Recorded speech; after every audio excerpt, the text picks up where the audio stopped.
Welcome to Omni Bros Live. I'm Omnidog, and I am from Omnidog's Vault. I am joined by Jim Joe Babalu of the Comic Salad Podcast. How's it going, Jim Joe? I'm thankful to have you back for many reasons, but number one, I am not good at hosting these live streams. Oh, thank you. The one 2 weeks ago was real awkward because I was solo until like the very end when Lou popped in, and I always feel like it's a juggling act. Like I'm trying to talk, but like talking alone, it's like there's no conversation, so I don't have anyone to bounce off of. Oh, yeah, I get that. And then like trying to answer chat and then trying to like pull up whatever. So I'm like, I'm just not good at juggling that stuff. Yeah, it can be hard to manage the chat. That's why I'm gonna try and get Kane to help me the next time I have a big, a show that's 60 or 75 people, because a lot of people pop in, and it'd be better if Kane could help me. So we'll see if she wants to, and if not, I'll find somebody else. But I'd rather it be her. She is one of the best mods. That's right. These are definitely our she's best mod on the Thursday shows, and then James is our man behind the chair. Mm-hmm. Or man in the chair, rather. I don't know why you'd be behind the chair. He's afraid, and he's hiding behind the chair. Hiding behind the chair. Don't want to poke your head out. One thing you don't need to hide is your love for InStockTrades.com, where you can get your graphic novels, comic book, collected editions, manga, and assorted things of that nature type of thing. You will save 30 to 60% off at InStockTrades.com. And next Monday is the last Monday of the month. We'll be giving away a free $50 gift card, good at InStock Trades, courtesy of InStockTrades.com. $50 or more in an order in the United States gets you free shipping in the United States. Fabulous fabulous service, fabulous packaging, InStockTrades.com. I'm a little rusty there. Take 2 weeks away and just yeah. Okay, so hi Pity Ma. Hail, yeah, good to see you. Thank you, Chris. Good to see you. Belgian Ellen, I'm actually doing okay. I will I will fill everybody in on what my deal was and why I was MIA. Thank you, Harvey. It's good to see you too. And I have not listened to that new Cure album from a couple of years ago. So feel free to tell me in the chat or elsewhere what's so great about it. I love the Cure, so I'm happy to listen to it. Bird of Clay, welcome. Back Cato, how is it going? Lance, how's it going, buddy? Good to see you. Speaking of James, there's James. Oh, that's a salad. I always think it's a Christmas wreath. Yeah, there's Harvey's Cure question. Yeah, Matt, good to see you. I need to get back to my emails. I have so many emails and messages that I gotta catch up. I'm inferring some things from the profile pics in the thumbnail. I saw oh wait, I think I can see the thumbnail here. What did Gio make a thumbnail already for the video? Yeah. We don't. I don't think we really know what the thumbnails are. No, you're right. He puts them up after the show usually. I know what you're saying. That I would be back. That's very. Oh yeah. Yes, I am here. Thank you for caring, honestly. So quick update. We took a trip for 15 days up in New England, ostensibly because it was upper management's a big cousins reunion in a lake in New Hampshire, and I can go over my travel log in a little bit if anyone's interested. But there was spotty reception, and I was sick 60 to 70% of the time with migraines that I get and nausea. So I just felt lousy. But today I feel better, maybe because I was looking forward to seeing Riley in the chat. Let's go. I'm glad that seeing me brought you to health. It did. I feel much better today.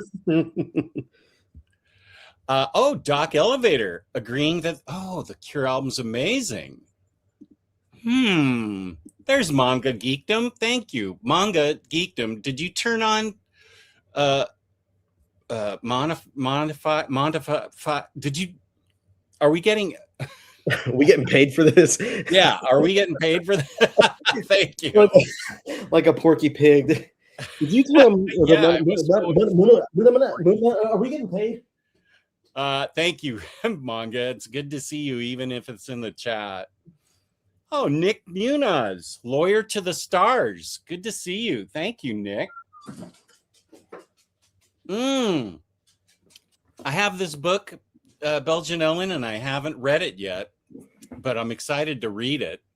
They put out some really cool covers for the single issues. The Cure is always good. Bat Cato and I have very similar taste in music. So, okay, right after this, I have a ton of organizing to do, so I'll put it on. Oh, yeah. Yes, good. I highly recommend Toy Story 5. It might actually be my third favorite of the franchise after 1 and 2. I forgot there was a Toy Story 5. Lance, did you see it, Riley? No, we went twice to the theater this weekend, but did not see Toy Story. We saw Stop That Train and The Furious. Oh, is The Furious like the 15th installment of No? Furious? No, it is a was it Indonesian, or it was just an action flick. Let me see where it's from. Alexa, turn off Basement 2. Hong Kong. It's a Hong Kong action film with lots of martial arts and stuff. Yeah, it's got really intense, really great action. So if you're a fan of any of those types of, like, The Raid or something like that, like this would be up your alley. I don't know how long it'll stay in theaters, but I'm sure it'll hit streaming at some point in the not too distant future. But it's great. It's just the very simple plot, revenge. Okay. The guy, the main character, is nameless throughout most of the movie. He's mute, and he has a daughter who is a little bit trouble. Like she doesn't completely want to listen to what dad says. And they go out and together, and then all of a sudden she like storms out of the salon because they're getting their hair cut. She gets upset. She storms out, and she's like, I don't want to get my hair cut. I want to keep my hair long. And he's like, you need it short because it's easier for you to defend yourself with your hair not in your way. How old is she? She's like 10 or something. She's little. And then she basically gets caught in a trap, and these guys kidnap her. Oh, and so it's the dad trying to find out where she is, who took her, where they took her, and like try to get her back. In the meantime, there's another guy whose wife was a reporter who had been investigating these people who've been kidnapping these kids, and she was also taken. And so he's trying to find out where she is, and so the two guys wind up meeting up with each other, and it's this big like revenge action flick that just has tons of great fighting, martial arts. A lot of weaponry and stuff in there as well. So yeah, It was a good time. And then Stop That Train is like it's like Airplane on a train with drag Oh, queens. what was the last part? With drag queens.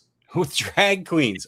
Okay, I It's love RuPaul. Airplane. It's RuPaul as the president, and there's Ginger Minge, and I forget the other one's name, but there's like a whole gaggle of queens in here. But the main two, they start working on this one like luxury train, and as the train is going, something happens, and there's a massive storm that's in the way, that if they go into the storm, everyone's gonna just fucking die, like basically.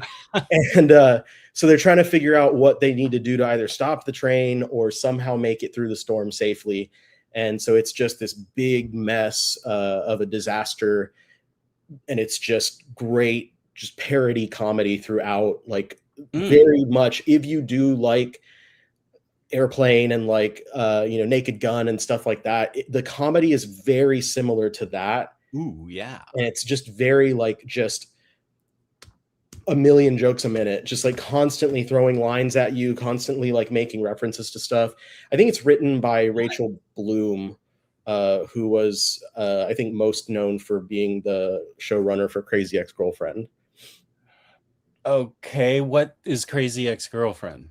That is like Carly's favorite series. I've only watched a few episodes because it's not really available anywhere right now, but it was a comedy series from several years ago.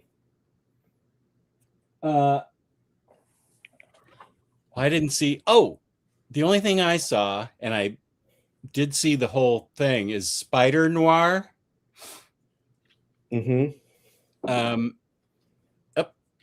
Looks like Stop That Train is also set for July 14th. Thank you, James, because he also said this. Furious set for July 14th. Spider Noir. We first stopped in New Canaan, Connecticut to see old friends. Then we went to her upper management's cousin's reunion, which was on a lake in New Hampshire. Maybe, I don't know, I can't remember the name. Then we went up further into New Hampshire to see a really good old friend of mine and Patty's. So we stayed there for a while, and then we went to, wait, why am I telling you this? Because she's the one that in the old friend of mine, she's the one that I got sober with 18 years ago, and she's always in the know when it comes to TV. So I wasn't really going to watch it because I feel like I saw a negative review about it from the Washington Post. And after watching it, I think I enjoyed it much more than the reviewer because I had a background in knowing stuff and like where the names and characters in it came from. And I had a blast with it. I mean, it was funny as heck. Nicolas Cage is a lunatic like always, which I love. I love the whole thing. The cast was great. The characters were interesting. So yeah, and you can watch it in color or black and white, and we opted for black and white. I loved it. I think that the Post reviewer didn't dig it because he and or she didn't really know all the callbacks and how fun those were. I thought it was great. So anybody that doesn't like it, okay, good. I'm sure Omar hated it. Does Omar still hate fun stuff? Yeah. Okay. Yeah. We need to wait, where is Omar? So people know who we're talking about. This guy.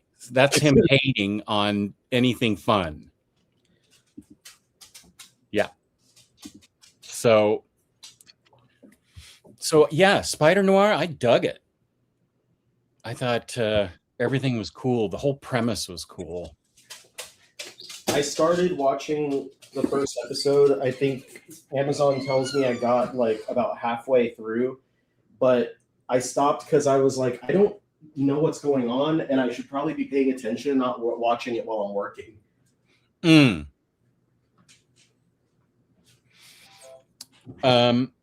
Well, you're youthful enough that you can multitask. I couldn't do that. So I usually do multitask. That's just how I have to be to function. yeah. So like I'll read while watching a video or while something's on just to like keep me focused. But I can't do like if I'm like intensively working on something and there's a show that like has legitimate plot that I need to watch and not just some dumb like comedy movie, Mm-hmm. I can't do both. Like I have to pay attention. Either I'm going to slack off on my work and get in trouble for turning in poor material, or I'm just not going to know what's going on. And so it was the latter. And so I just stopped the show and I haven't gotten a chance to go back to it because I've been watching stupid movies and stuff as my background noise instead. Oh, I get the idea for background noise. Mine's always music. Speaking of comic books, I was devastated that that as soon as I signed on to our sponsor to try and nab Brand New Day Volume 3, it was long gone. And I have to have that because I need the spines to match. And I usually don't suffer from non-matching spine disorder, but I need that spine to match. And also it's a great cover. So I'm bummed. I may have to wade into the evil, murky morass of eBay to get it. Are all the different retailers out? Yeah. Oh, they sold out long ago. For pre-orders. Okay. So the only chance I had was to jump on IST right at noon, and it was already kind of gone. It took me a while to get it. Oh, F word, you're kidding. Oh, I didn't stand a chance. Yeah, I don't think that was on purpose. I'm sure what happened was like they tried to schedule and put the wrong time zone or something in there, and it went up a few hours early. Frick. Because I think when if I remember correctly, when they adjusted, because they used to do new releases at like 1 p.m. Central for my time zone, and now it's 11 Central. And I think they announced that they like made an announcement or sent an email out saying that they're going to move up the time. So if they were going to move up the time, I want to believe they would have done that again, or at least informed us so we could tell people. Oh yeah. But I guess we'll see next week if that happens again. If they're up by like 8 Central, then cool, which is fine with me. I'm up at like 6:45 every morning anyway, just naturally. Yeah. And I needed to know what was available there so that because I usually I make an order on IST, and then anything that's not on there I buy at Alibris as far as like manga goes. So I had to find out because there were a couple of books on Alibris that I was like, these are up super early. I hope they don't sell out. So I was waiting like patiently to find. And then like when I saw that stuff went up, I was like, okay, cool. And I made my 2 orders. Well, thank you, James. But the DM cover is what I really need because that's got the spine that matches 1 and 2. I fully intend to read that run because I've always heard great things about it. So the first lesson is I need to pre-order. With these DM covers for Marvel, I have to pre-order. So after the show today, I'll go through pre-orders again and make sure I have the proper thing pre-ordered. Oh, it's the Paulo Rivera cover. The blue one. Yeah. Okay. Well, I just want Pablo Rivera one then. I didn't know because I've been putting in like pre-orders with my plug every week, and I just like send him an email like, hey, can I get these?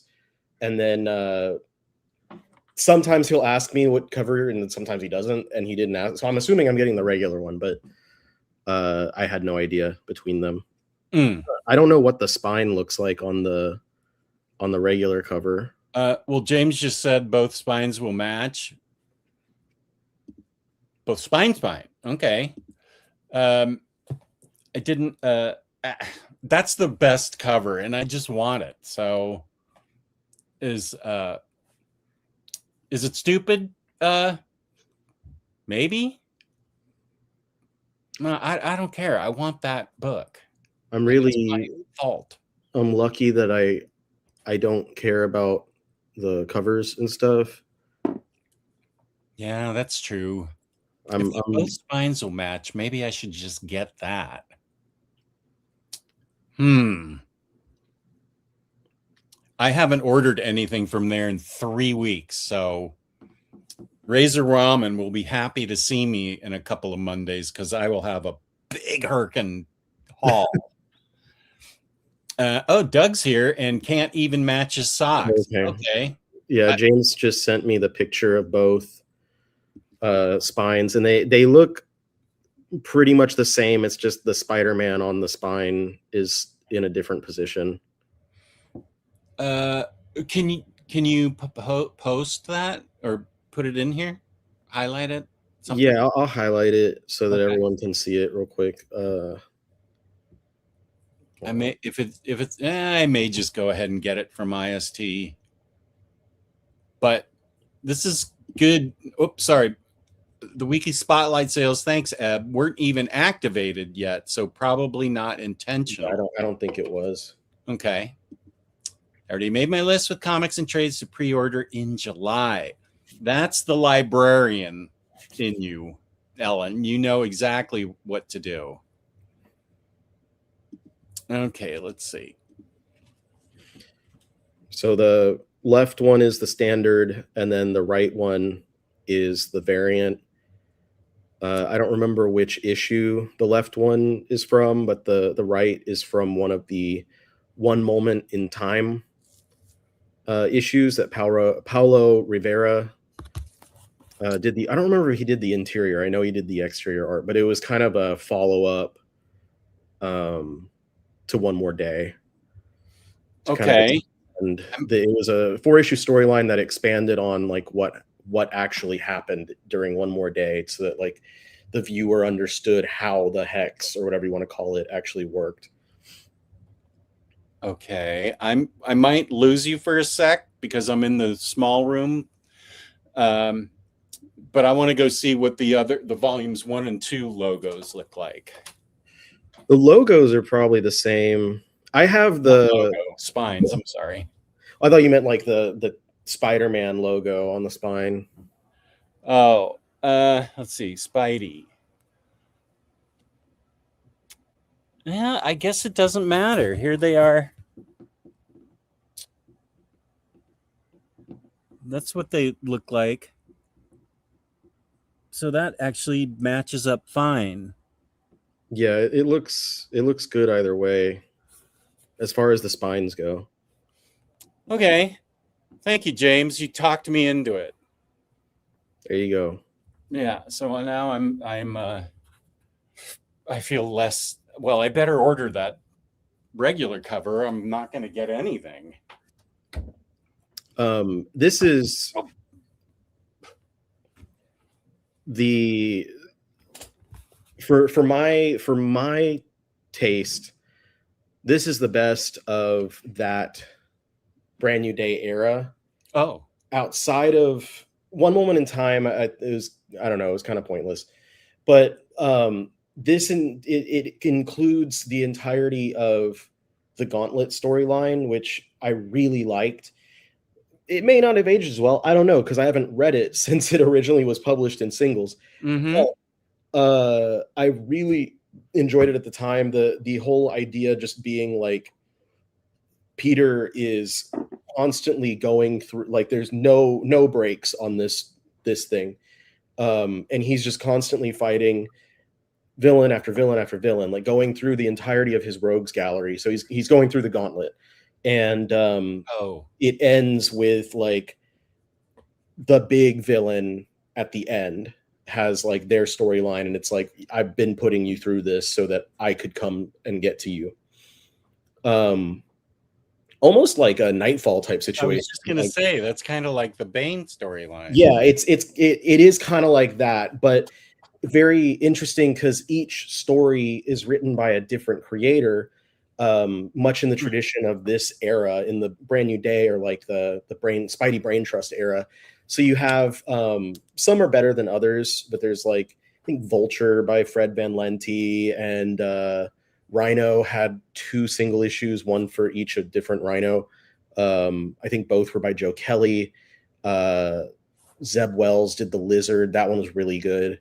There was a lot of really cool arcs. I don't remember every single one, but so this has all of that, and it's very good. Oh, okay. Can I just tuck into volume 3 without reading 1 and 2, knowing about what the One More Day and stuff? There's probably a few little things that like would have benefited if you had read them, but nothing insanely substantial that you couldn't jump in and just understand via context clues. Okay. I think you'd be okay. Okay.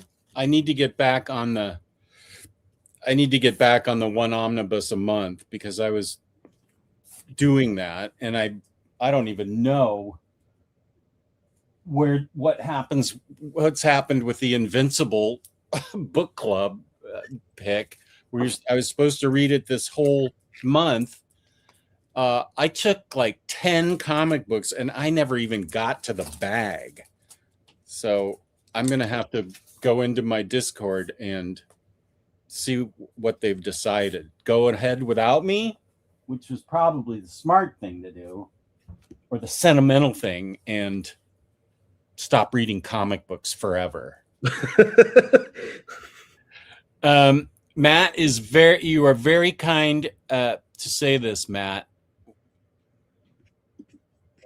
Thank you so much. That's really a nice sentiment. I appreciate that. And I saw that you emailed me too, Matt. I need to get to the emails after this. Thank you very much. I'm sure you said something really nice. So thank you. I don't disagree with the sentiment myself. Thank you. Here's a good question for you. You've read way more Spider-Man than I have. I can answer it really quickly and easily because my favorite period was he just passed away. Jerry Conway? Yeah. Because I found I was actually affected by the death of Gwen Stacy. Yeah. As a kid, and I still hold not a grudge, but she was one of my favorite characters, and I thought for sure they were going to bring her back, but they seem to have decided she's really dead. So that era, like Punisher introduction. I liked Morbius, I think, with that 101 right in there. I don't know if he wrote that. Jerry Conway wrote that. I'm not 100% sure if he wrote that, but it was like 101 to 103 or something was the 6-arm saga with Morbius. Yeah. So starting there and going through like maybe 135, one in the 130s. No, wait, 100. Yeah, no, to like Spider 129. Okay, yeah, like the 140, because I like those stories. It's hard for me to pin down a singular favorite writer, but I would say Conway is super duper up there. For me, it's mostly because of the original Clone Saga with Miles Warren. And that was like the emotional punch kind of aftermath of the death of Gwen Stacy, where like there's a clone of Gwen running around and Peter's like, what the hell? Who is this? And then so he has to deal with that. And I thought when I first read that, like who knows how long ago, I don't know. I I expected to enjoy it, but I loved it. I like fell in love with it. And Conway has or I guess had such a way with words that like his writing just has seemed to always feel timeless. Like there's a lot of writers who made their starts in the 70s and 80s who are still writing now, that like their material has not, or their style hasn't aged as well. But Conway he was great then. He was great pretty much up until his last days.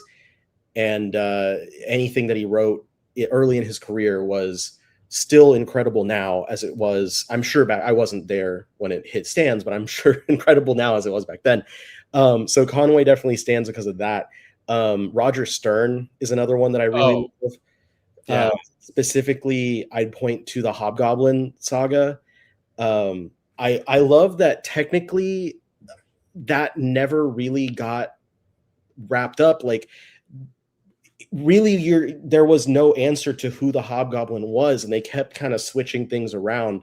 And I really loved that mysteriousness of like who it actually was. And I think later they gave you an answer, but and I love Hobgoblin. He's been one of my favorite villains since I was a kid.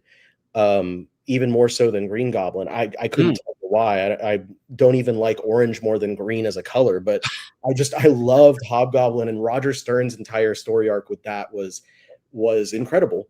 And then J.M. DeMatteis is another big one for me. Specifically, as a lot of people will point towards with Kraven's Last Hunt, which I think is probably the finest story of Spider-Man of all time. Very concise, just a 6-issue crossover where you really get this dark and emotional tale of a villain who until that point had not really been utilized seriously. Kraven had up until then mostly just kind of been the jokey, like he's a hunter, like he's hunting big game, but he delves into Kraven's psyche so heavily, and what this hunt really means to him, and he puts Peter through so much in that storyline. It has some of my absolute favorite visuals, the Peter busting out of the grave and like Kraven wearing his costume standing over his grave, and like all these different all these different iconic moments from that just really have stood the test of time and solidified them in like concrete as one of the best Spider-Man stories ever. And it has such a gut punch of an ending. This is still Kraven. Gosh, I haven't read it in so long. I don't even remember what the gut punch was. So I'll have to make sure I read it right away. Just like flip through to the end, and you'll be like, "Oh yeah." it's a big one. I don't want to spoil it. I think Michelinie is really noteworthy for a lot of things. He had such a long tenure on the series, and he of course introduced so many big characters that would continue to. I think like Michelinie in the 90s introducing the symbiotes and stuff. Well, technically it was in Secret Wars, but introducing like Venom and Carnage was one of the last real major additions to Spider-Man. Because there have been big villains like Mr. Negative, and we've had like the Spider-Verse stuff and Superior and all that, but like I don't think any of those even come close to how big of a deal Venom and Carnage and stuff have been for that franchise. And so I have a lot of nostalgia, because that's when I was growing up, was when those things were popping up. But I also do really have a soft spot for most of, not all of, but most of Slott's run. I think that he was fantastic with Superior Spider-Man and the stuff that led up to it. And I have on that second Brand New Day omnibus, I have the John Romita Jr. wraparound cover. That was for issue 600. That's one of my favorite single issues of Spider-Man. It's just a beautiful conflict between Spidey and Doc Ock that like sets the stage 100 issues early for Superior Spider-Man. Okay. Great artwork, great writing in that one. Slott doesn't always hit it, but when he does hard. Like he knows this character really well, and sometimes he's just spinning his wheels, but when he hits it out of the park. And those were some examples. And I really, while it's kind of gotten a bigger and messier over time, the Spider-Verse stuff when it started was so cool. It was such an interesting idea that kind of like built off of existing things in Spider-Man mythos. So I know this was a single creator question, but Spider-Man's been around for a very long time. So he's got thousands of issues. Amazing is hitting 1,000 this year, and there's just thousands of issues of all of his other different stuff. So I can go on for a while about Spider-Man. Yeah. So I don't think I've read the Gwen clone. You started with that. Where was that? What issues were those? Or what era? What time? Let me see. Thank you. That was Jerry Conway. It was the book that I read. Hold on.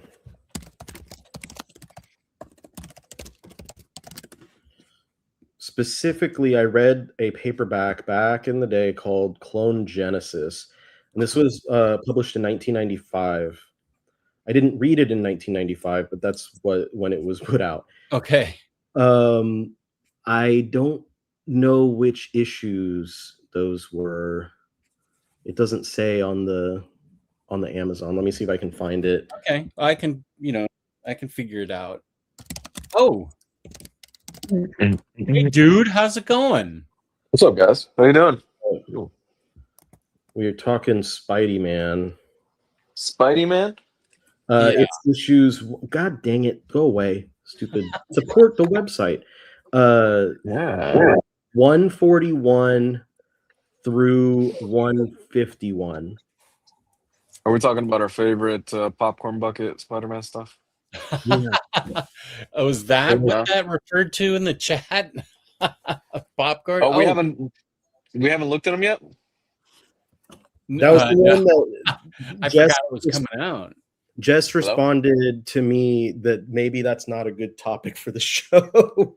I said that just because of what you said. I didn't even know what you were talking about. But yeah, let's talk about those eventually. Well, I have on the food stuff for today. That is one of the news items. Nice. Okay, good. Do you have an answer to this comics guide, or should I move on? It was a good question. Who's your favorite Spider-Man writer? Can you hear me? Yeah. Can you hear me? Yeah. Okay. Am I spotty? You just said, "Am I spotty?" Yeah. Am I lagging? Is it bad? A little bit, but not. Say something else. Like, how's your daughter doing? Hi. Tell me about your daughter. How is she doing? She's good. She's really good. My daughter is good. She's huge. And I'm dealing with the fact that she's going to start VPK sometime next year. And we're already looking at schools. And I am not ready for that moment at all. Boy. I don't think I'll ever be ready for that milestone. Yeah, I don't think I'll ever be ready for that. You're not lagging. So YouTube must have felt your emotions and caught up. Favorite Spider-Man writer? Man, that's tough. I mean, you could certainly make a case for JMS's run because I had to name like 5. I named like JMS's run, but JMS's run kind of got shortchanged by editorial, so that stinks for that. Yeah. Yeah, probably go JMS Okay. I really or like the. Bendis. No, I take it back. I would go Bendis. Bendis is probably the ultimate Spider-Man run because Mm, that hit at the right time for me.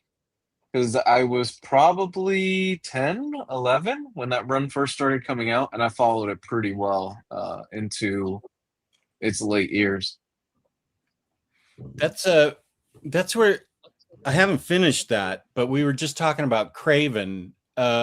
He's more of a bumpkin, a dope, thinking he can. He's more of a showman in Ultimate Spider-Man, and I felt like that was. I haven't finished it, so I don't know what happens eventually to him. But he uh, is portrayed just kind of like a foolish showman, and I thought that was an Yeah. interesting take. Does he come back? Yeah, Okay. I don't remember. So that run was. So did you guys read the Venom stuff? How'd you feel about the Venom stuff? I kind of liked it what they did. I've liked everything I've read so far. I mean, Yeah. I still remember what I read, which is amazing. And I read through Hmm. volume 7. I read Yeah, I like the fact that they were childhood friends. Their parents were scientists and stuff like that, and they worked on it, and how it was like originally a treatment, I think, for cancer or something like that. Um, but it ended up turning into the symbiote. I like that whole thing. I wasn't crazy about the Carnage stuff. Gwen Stacy becoming Carnage really Spoiler didn't do alert. it for I me. didn't know that. Oh, I'm sorry. That's okay. Sorry. I thought you had I'll gotten that forget far. it. I'm sorry.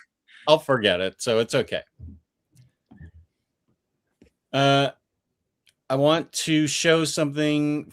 I highlighted it. Chris, this is from earlier. Because I'm in the small room, I can do a lot better job of pulling stuff and not having to go off screen. Was this with art by Teddy Christensen? I love this book. I haven't read it since it came out, but I remember loving this book, and I'm trying to organize my stuff into Vertigo sections, so I could find things easier. I like this book a lot. Chris, what did you think of it? I like that one a lot too. Mm. It was interesting to see the perspective of like what being given such a monumentous job can do to someone mentally. The idea of like you're given the task to take over the biggest character of all time, and it's like what does that really mean, and what does that mean to you? What happens if you can't live up to the expectations?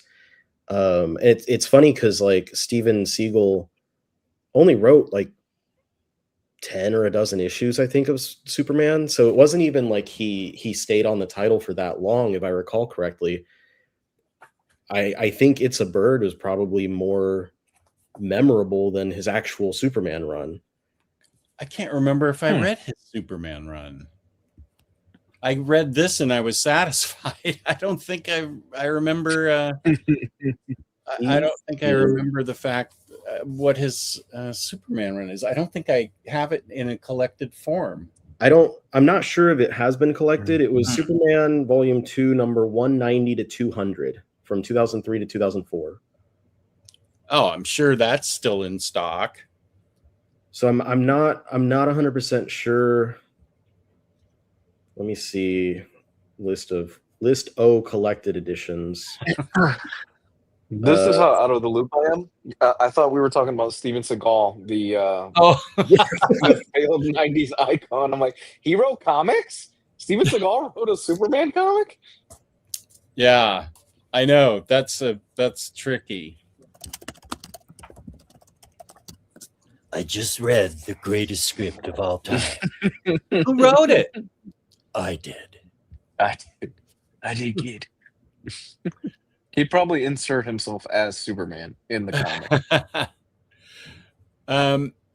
Matt, yeah, we're getting. I'm sure you typed this before I highlighted it, but we just highlighted your super chat. Thank you so much. Really appreciate your super chat.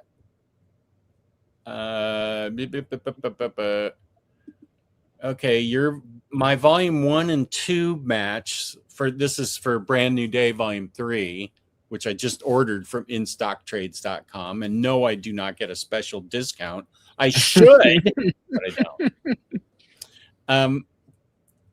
So it looked like it would match. So I went with the regular cover. I really just wanted, for the first time in my life, matching spines.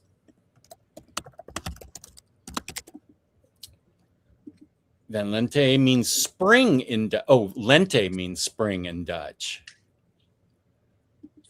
Finishing up my second read through the Starman Compendium, still no creases in the spine. Got the JSA one in today, and fingers crossed.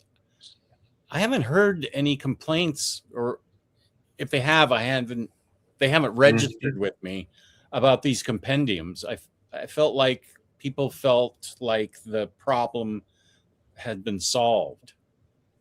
I was going to get a compendium of, they're expanded. Oh, I think New Teen Titans, the one with the Judas contract in there. Oh, that's not no, it is a compendium. Yeah, because it has extra stuff not in the omnibus. Yeah. It wasn't a DC Finest book. So I should just get a bunch and read them. So I'm trying to look, and it seems as if those Steven Siegel issues of Superman are neither collected anywhere, nor is there a plan just yet. The closest thing is Our Worlds at War Volume 2, which comes out in November, goes up to issue 175 of Superman Volume 2. So that was 190 to 200. So it wouldn't be too far thereafter. So maybe it'll get collected sometime soon. But yeah, it's a Bird is fantastic. I need a new copy for my library now as well. I've never read any of it. It's only, what'd you say, 10 issues? 10, 12 issues? Not his run on Superman is like 11 issues, but It's a Bird was I think it was just a graphic novel. It's a Bird, let's see. Yeah, it's just a graphic novel, so like 100-something pages, less than 200 pages. It's literally just he is already kind of struggling with emotional things in his life, and he gets the call from DC that they want him to take over on Superman, and so it's about his kind of response to that, and the responsibility that he feels, and like how scared he is to take on such a huge task. And it's got work by Teddy Christensen, who did the last arc of the Sandman, and Siegel had worked together on the Vertigo House of Secrets series. Yeah, I love House of Secrets. Hey man, that's got to be tough though. You get the call and like, hey, you made it to the big leagues, and it's like, okay, you're gonna write Superman. What?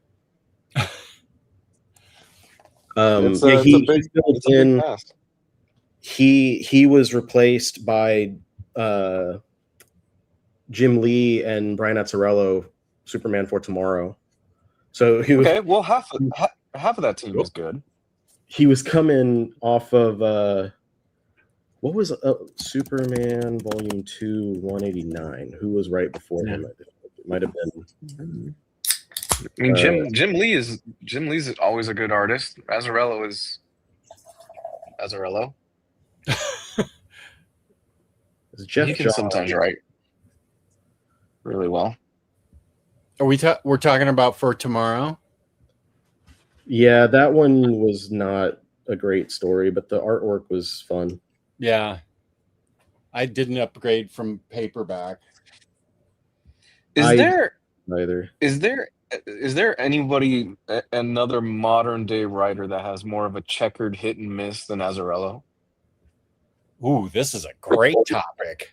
I'm sure someone could give you a really good example. Solid in Ahmed, maybe? I feel like Ahmed is mostly positive with like a few examples that are just really not. Mm. I have only read 2 things by him that I enjoyed. What was the name of the racist apartment building one? Infidel. I don't think that was him.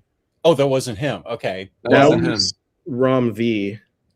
Oh, okay. Well, then we're down to Black Bolt. He wrote that, right? Yeah, Yes. that was. Okay. That's probably the best thing he's done. Yeah, I agree. I think he wrote some Ms. Marvel too, and I didn't. I mean, it was okay, but it wasn't as great as what preceded it. Up until a few years ago, I would have said Fraction, but even Fraction's been on a heater lately. Everything he's been putting out has been you used really, to really rant good. and rave about Fraction. I Oh my remember god, that. yeah. No, but dude's been on a heater lately. Everything Yeah. since Jimmy Olsen, he just has not missed. One of the funny things right now, if you are on any sort of like social media, like I'm just going to say like on Twitter, but it's the same on other platforms as well. You can tell when someone is pretty new to reading comics, especially to reading like monthly releases, to reading single issues, because of the responses that they will have about certain creators. And so the response for Fraction's Batman in particular, when he first took over, immediately it was just glowing. Like everyone was like, this is incredible. And I was like, these people have never read a Fraction book before. It's good. Fraction's Batman is really good. He's doing what he usually does, which is like not he's not telling a decompressed, 6 parts to an arc storyline, right? Like he's building something bigger. Yes, And a lot very of much so. Current readers, these newer readers, aren't familiar with that because pretty much everything is decompressed right now. Everything for the past 20 years has been decompressed. Like you get part 1, part 2, part 3, and then the next arc, part 1, part 2, part 3, part 4, blah, blah, blah. So the response after about 5 issues, people are like, what is he even doing? He's not doing anything. There's nothing happening here. No, he's building something. Y'all have never read a Fraction book. Yeah. He's building something much bigger if you're just paying attention. If you pay attention to what you're reading, you can see he's laying a lot of breadcrumbs for something very big down the line. And it's really, really interesting and really cool what he's doing with that book. It's so much fun. Which not only people who are familiar with Fraction, but people who are just familiar with comics in general, like for more than just like the modern era of superhero stuff, you can see that coming from a mile away. At first this looks like, oh, these are just 1 to 2 issue little stories and stuff like that, but no, he's laying breadcrumbs for a much grander story that's going to pay off down the line, and I'm looking forward to it. That's what he does. That's more often than not, that's what he does on stuff. He which is I think why people do have him as such a hot and cold person in their opinions. Speaking of Azzarello, though, he's been popping up in my mind a lot lately because people have been these, same newer to.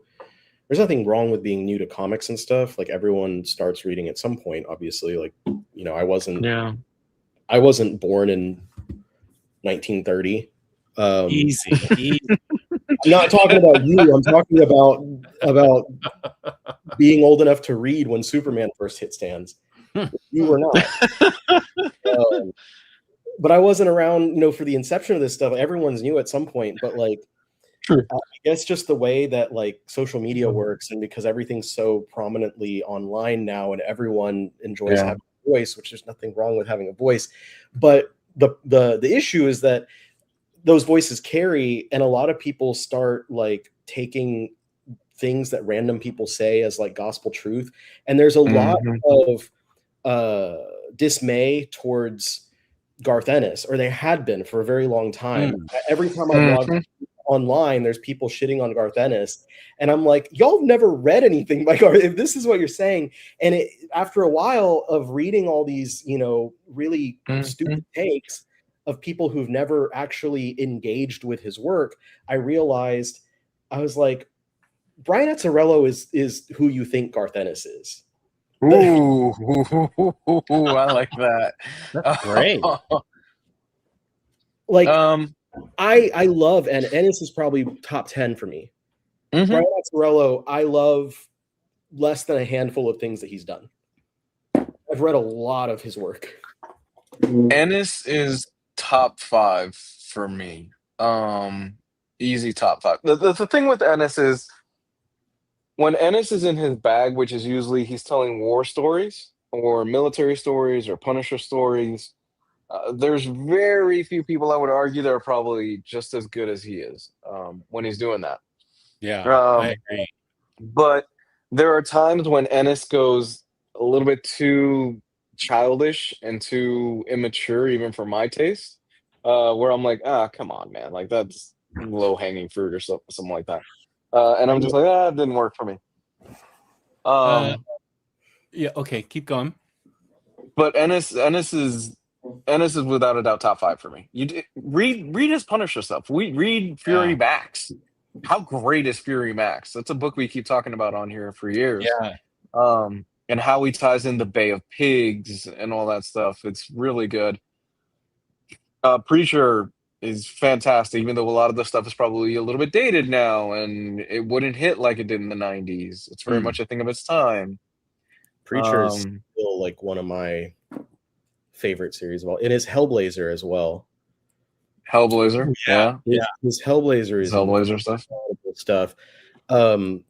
Also, I have not read his run on the Demon, the Etrigan series, but something that I found really funny about that particular series, I think that run of the Demon, not his run, but that series of the Demon, I think lasted for 60 issues, and it was him, and aside from I think like a couple of filler issues, Alan Grant was the writer, or was it? Someone will tell me if I'm wrong, but the Lobo co-creator,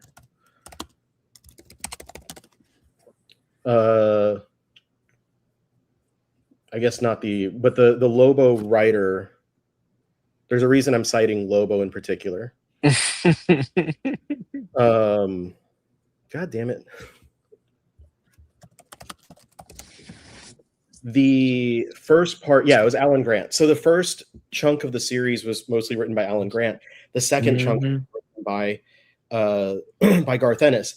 The first chunk of the series, if you look through every single issue, you go on to like DC Wikia or whatever, one of those sites, almost every single issue features Lobo. And then you go to the Garth Ennis side, and like half, if not more, of the run features Hitman. So they're both using this series as a means to write their character into a book. Because then Ennis spins off Hitman from the Demon. And like Alan Grant didn't have I don't think there was a Lobo series at the time. So it was just really funny that I noticed. I was like looking through all the issues. Sometimes I just browse series and I'll click through and look at all the covers and the writers and creators and stuff like that. Just so things that I haven't read, I can at least a little bit familiarized with. And I was like, damn, Lobo's in almost every single issue of this. And then I got the shift to Garth Ennis, and I'm like, damn, Tommy Monaghan's in almost every single issue of this. Are we still talking about the Demon comic, or have we? Okay. The Demon Etrigan. That almost every single issue was like used as a means to carry one of these other characters. It's kind of hilarious to me. Has I think a compendium has been issued for Lobo or will be coming out. I'm not. Yeah, there is one compendium out there.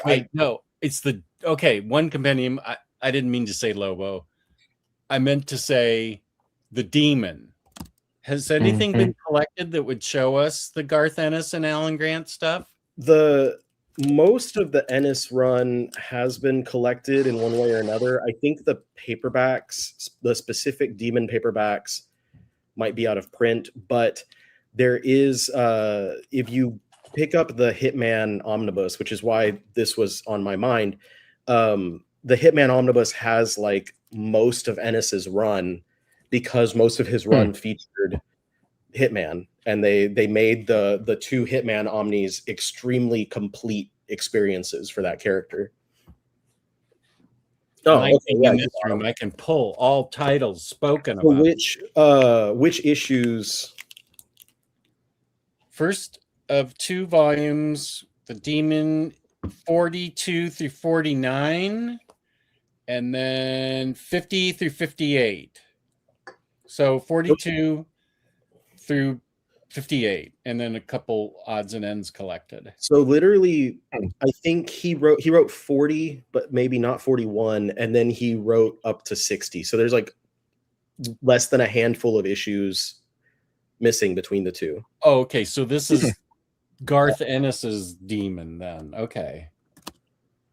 Are there just 2? First of 2 volumes. Okay. Oh no, 50. I'm sorry, 58 was the last issue. Okay. So it's only really missing the first issue that he wrote, if I'm not mistaken.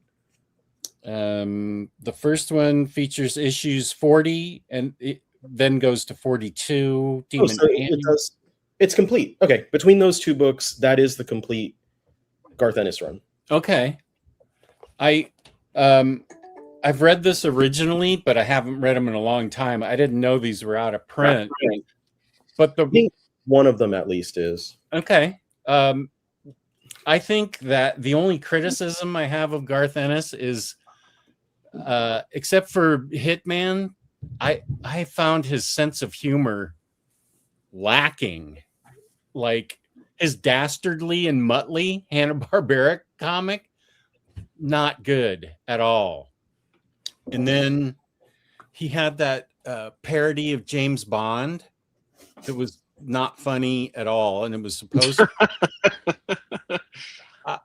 the thing it does work for me in Hitman and the Demon, his sense of humor, but those a couple others I feel like he may have tried making it funny, and it just didn't hit with me at all. Yeah, his humor can be hit and miss. It can be a little hit and miss. I like his all his poo-poo pee-pee humor. Yes, that's where it's a dead end for me, because that's stuff I don't like. The one thing that, kind of jumping back a little bit, the one thing that I will give Azzarello though is his Wonder Woman stuff. That's probably the best thing that I think I've read of his. His Wonder Woman stuff I think is fantastic, and the art is gorgeous on it. It was really cool, and it was a lot of fun, and he tweaked the origin, and what he did there I thought was really good. I tried reading 100 Bullets. I couldn't connect with it. It didn't do really much for me, except for a one-shot story involving Marilyn Monroe, which I was like, wow, this is actually really brilliant how you tied this whole story in. I keep trying to think of like an author in the industry, and this isn't me poo-pooing on the poor guy, but I keep trying to think of an author in the industry. I'm like, who has had more chances and has had more like hits and misses than this guy? And I struggle to think of it. What's the one that I used to crap on a lot, like a year or two ago? I can't remember his name. He works at Marvel. Works at Marvel. The writer. He did Spider-Man or something like that. He was doing Spider-Man for a while. Oh, not Zeb Wells. Zeb Wells? No. Okay. Zeb Wells. I can't remember the dude's name. Are you thinking Nick Spencer?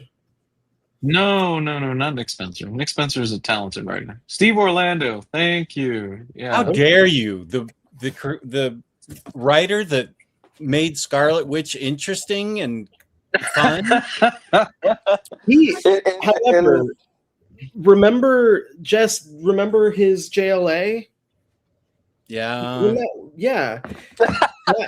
I think that he's like the perfect example, because there's like maybe one other Steve Orlando. I've actually never read his Scarlet Witch, but there's one other Steve Orlando. I can't even remember off the top of my head what it was, but I was like, it was No, I'm thinking James Robinson, Scarlet Witch. There's something else with Steve Orlando where I was like, this is great. And then everything else, I'm like, why aren't you as good as that? Oh man. Yeah, Steve Orlando is. You keep gushing about that Scarlet Witch run though, so apparently I need to check it out. Ever since it first came out, I've really enjoyed it. I'd like to reread it because it's got a new one out. Well, new last year, collected edition of Vision and Scarlet Witch. Mm-hmm. And the other thing I like by him is I think your exact words were, "His vision is better than Tom King's vision." Damn. That's on the back of the trade paperback. I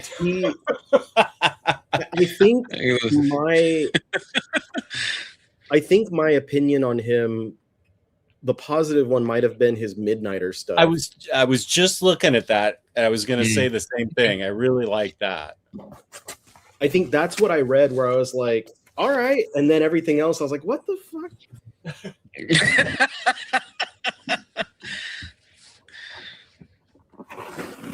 That's why I can never completely write off a particular writer, because the chances are, like, I could read 17 things in a row that suck by someone, and then that 18th thing might be good enough to make it into my top 10 things of all time. Like, you don't know. And then I also, even the opposite will happen, where it's like, I can be like, oh my gosh, I love this writer. Everything they've done is incredible. And then all of a sudden, stinker.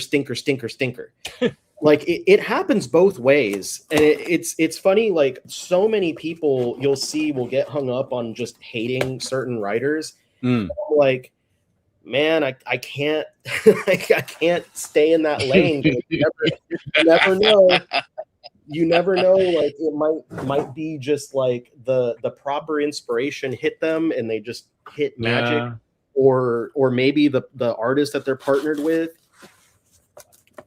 You never know. Steve Orlando is like the what's the dude that did Mortal Kombat? Is that Paul Thomas Anderson, the director of the original Mortal Kombat movie from the 90s? Paul W.S. Yeah, I always get the two mixed up. Paul W.S. Anderson. He's like, he's like, oh, dude. Yeah, I think he did. I was like, oh, dude, you actually put out a really good movie, Mortal Kombat. Awesome. Then miss. Oh, cool. The first Resident Evil is actually kind of fun. Then miss. Ube Igawawa, or whatever his name is. No, Ube Bowl, I'm sure, is like doing tax write-offs with a lot of the stuff he's done. He started. Uwe Boll showed up on my Twitter feed, like, not him, but someone talking about his newest movie, the one with Armie Hammer, and they were talking about like how and I was like, I don't think I've ever watched any of his movies before, and I've never heard anything positive.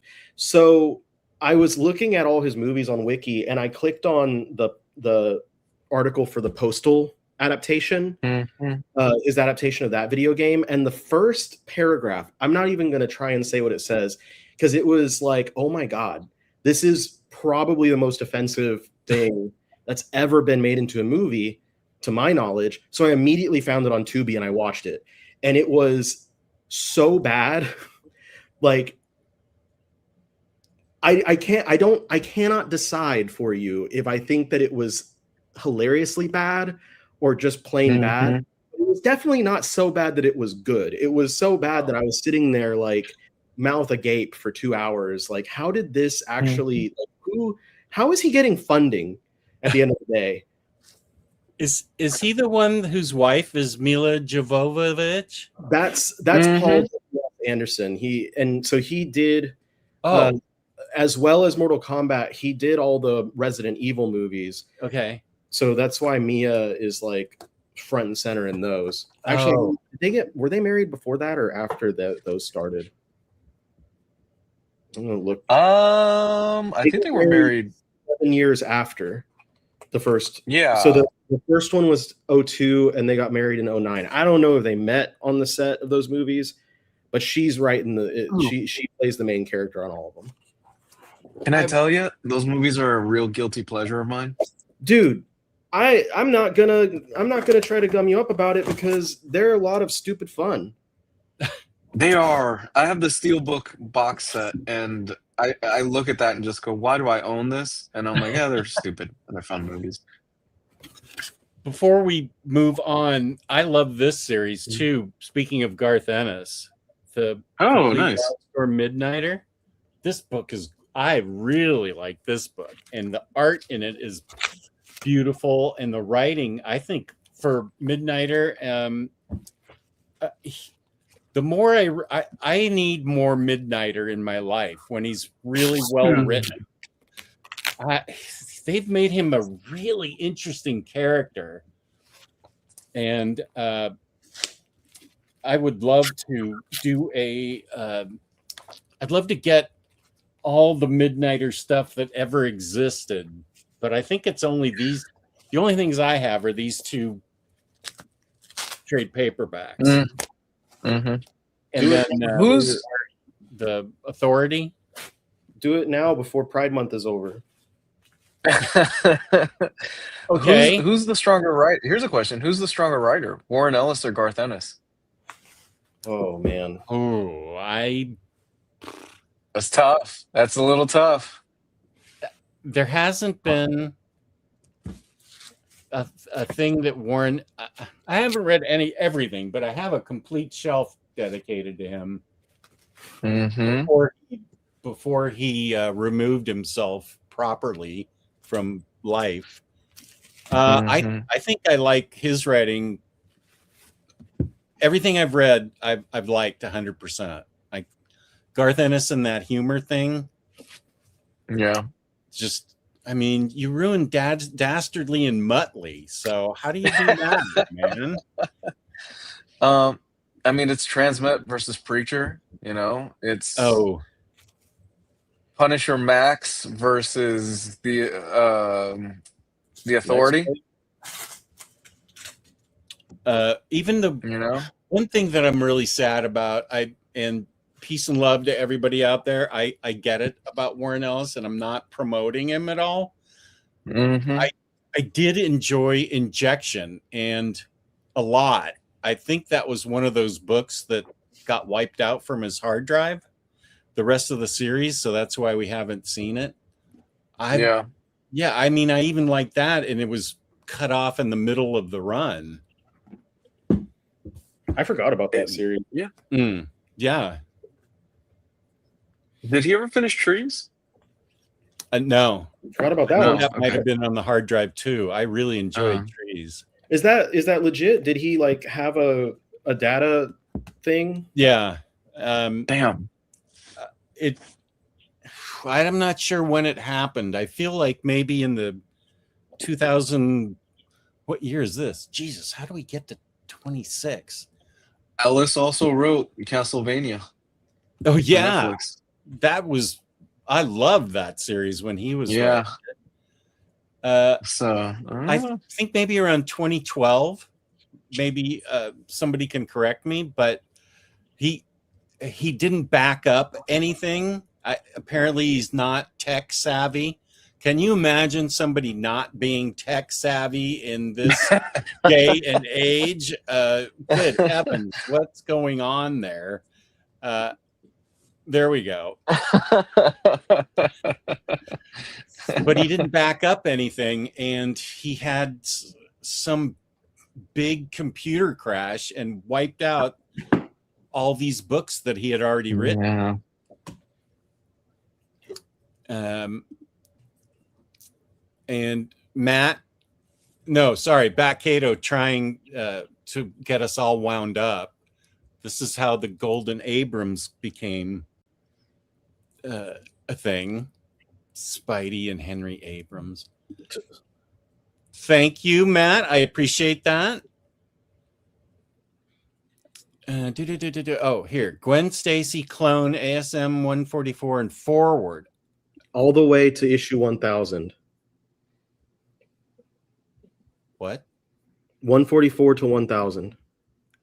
Oh, and forward. Yeah. So that was by Jerry Conway too. Yeah, he probably brought that up before I found the contents of that specific book. Oh, okay. Yeah, sorry. I'm going back to look at other comments.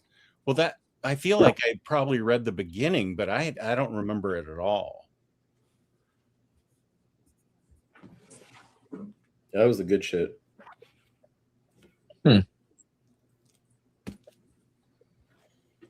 Oh, and here's Lance's answer. Conway is my answer based on what I've read. That original Clone Saga is great. Do you guys? Wow. I've heard that the original Clone Saga was good. It just the whole thing just went on for too long. Do you guys have good memories of it?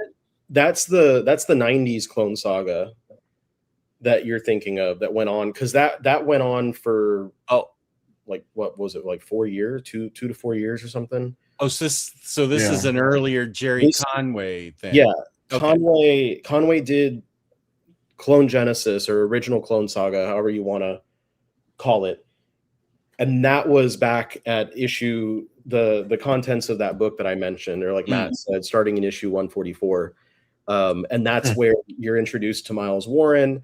He clones Gwen Stacy, and then he actually, spoiler alert, we get introduced to the clone of Peter as well. And so that sets up the stage 20 years later or whatever, when the Clone Saga happens. And basically that's what sets it off, is the clone comes back. But there are a lot of people who do have positive opinions about the Clone Saga.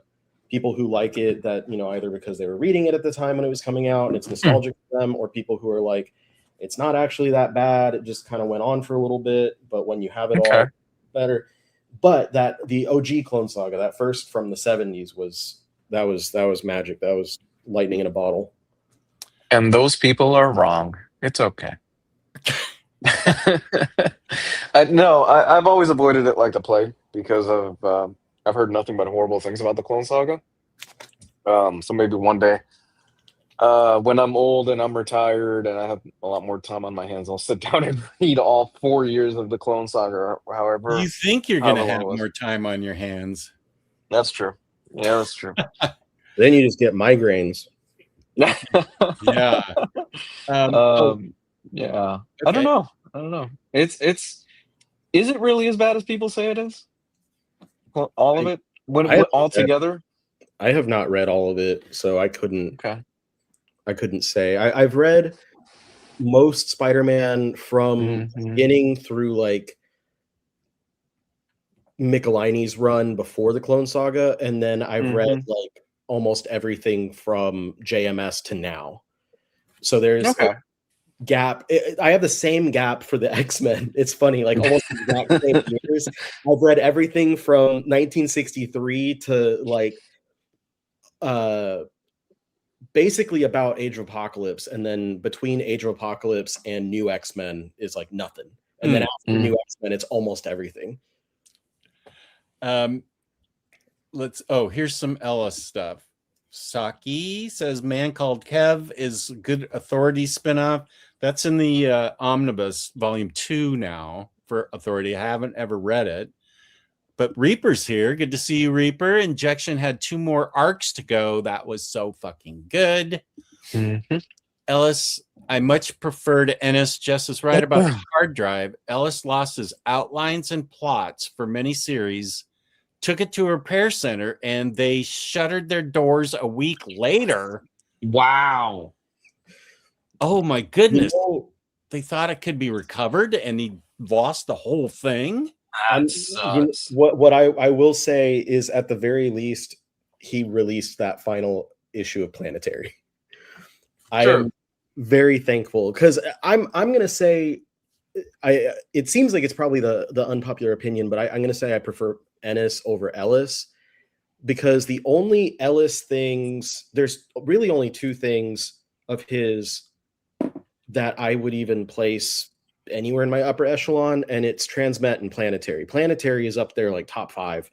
You're leaving out the Authority? What are you doing? His Authority. I've read. Wait, no, I have.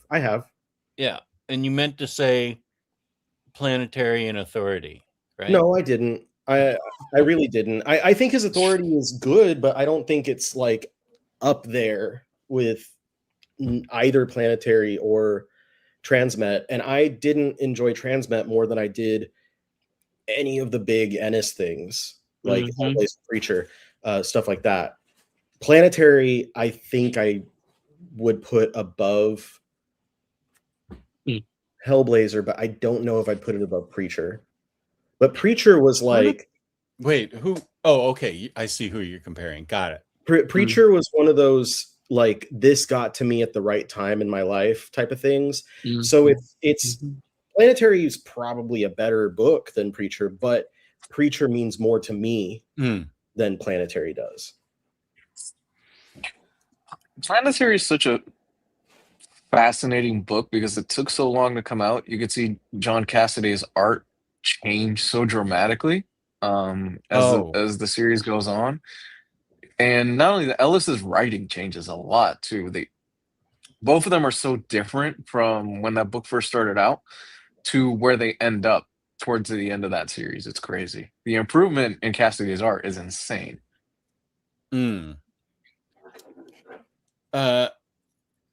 Logan, welcome. Just popping in to say hi to Jess. Peace and love.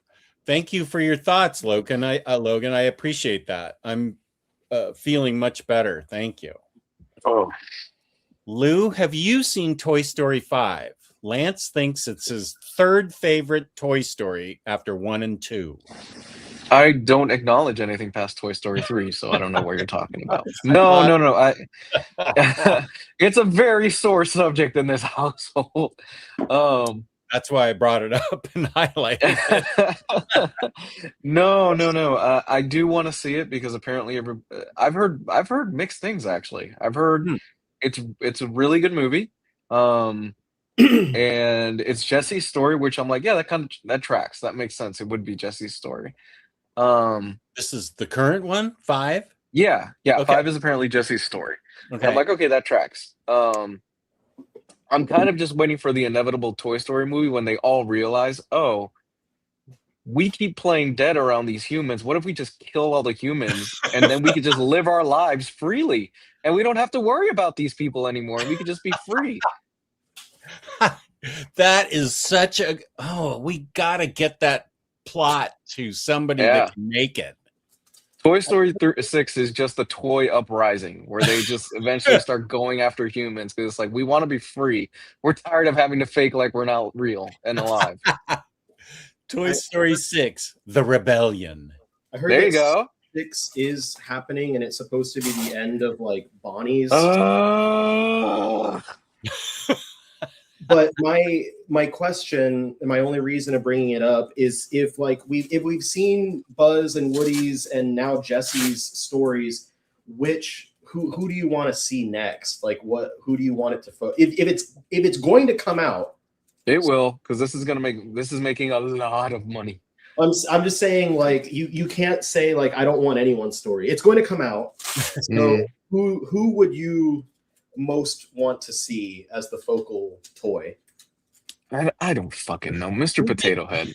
I was gonna say the same thing. Mr. Potato Head. I don't know. You remember in Toy Story 3 when he puts his pieces of him on the pita bread or the tortilla or whatever? I think they should explore that. I don't care. Oh my god. I don't care about the plot of the movie whatsoever. I just want to know how the fuck, like, can he put his body parts on a corpse and animate it?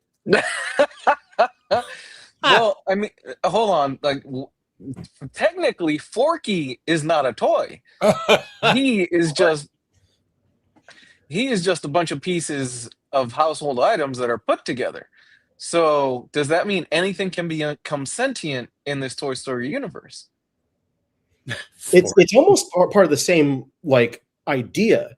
It's like the Mr. Potato Head's parts are what makes it a toy, and once something is considered a toy, is when it is able to be sentient. Forky is a fork, but because they made it into a toy, it's sentient. But now you know, because of this, now with this conversation, it's not just that a human has to consider it a toy. It's almost if the toy considers itself a toy, because Mr. Potato Head was not seen, that was not created by a human, like when they put into the tortilla or the pita bread. So could the toys make something akin to Forky and like create an army of these like makeshift little trash toys? Okay. Toy I Story like it. 7, The Trash Toys Revenge.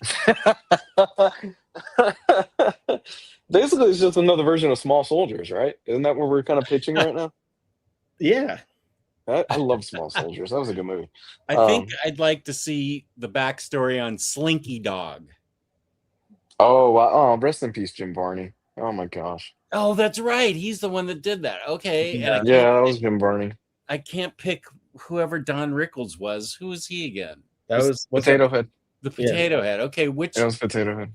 You who can did pick white people if you want. who was Cliff Clavin from Cheers the voice of? Ham. The He was Oh, Ham. was it? pig? Yeah. Huh. Okay. Was it really? Yeah, Huh. that was Ratzenberg. Yeah, I just Right. Okay, so they're gonna do one more. Yeast. I don't know. I haven't seen this one, so I don't know what they could jump off. I don't know. I guess fucking hell. They're all. Let's go full circle. All right. Andy comes back from college. He's married. He's got a kid, and then he sees Bonnie, and Bonnie's like, "I'm gonna give away all these old toys. I don't want to play with them." And then he's like, "Oh my gosh, how could you give away my childhood toys, you little brat? I'm gonna go ahead and take the toys and give them to my kid, little Michael." And then the cycle continues, and they're in a perpetuating cycle of we're gonna get thrown away or not. And I don't know. And okay, here's my pitch. Andy, so we actually go forward in time. It's no longer Bonnie being like 5 or whatever. We move forward in time. Mhm. Andy is an adult, like you said, Mhm. but he is a piece of shit. He's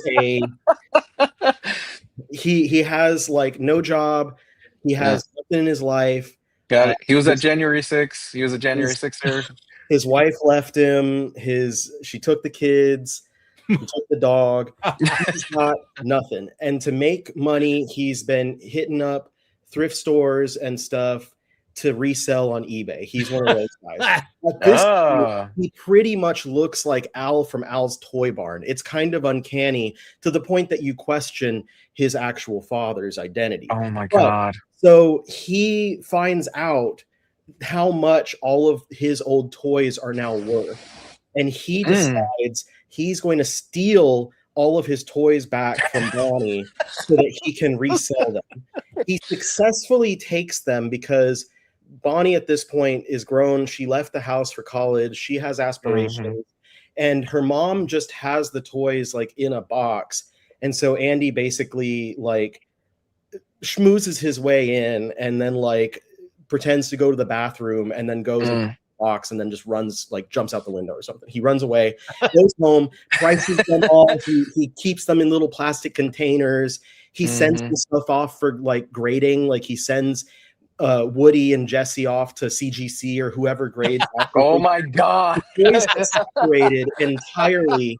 And the movie ends with each one of them now being bought on eBay by collectors who have no intent of ever playing with them. And now we find out whether the toys will suffocate or not if they are within those cases. That sounds like a nightmare. The ending of the movie is just a slow pan out as you see them all trapped in plastic containers screaming, and then boom, Toy Stories, and it's done. That's Toy Story 9, downfall of Andy. I love the rickety cricket effect of Andy. I would love to see that, where things just went really downhill. He's using all the toy proceeds to get smack. He's a druggie. He lives in a shit ass apartment. Oh my God. You've seen enough It's Sunny. Have you seen the downfall of Rickety Cricket throughout the seasons? It's actually kind of impressive. Hilarious.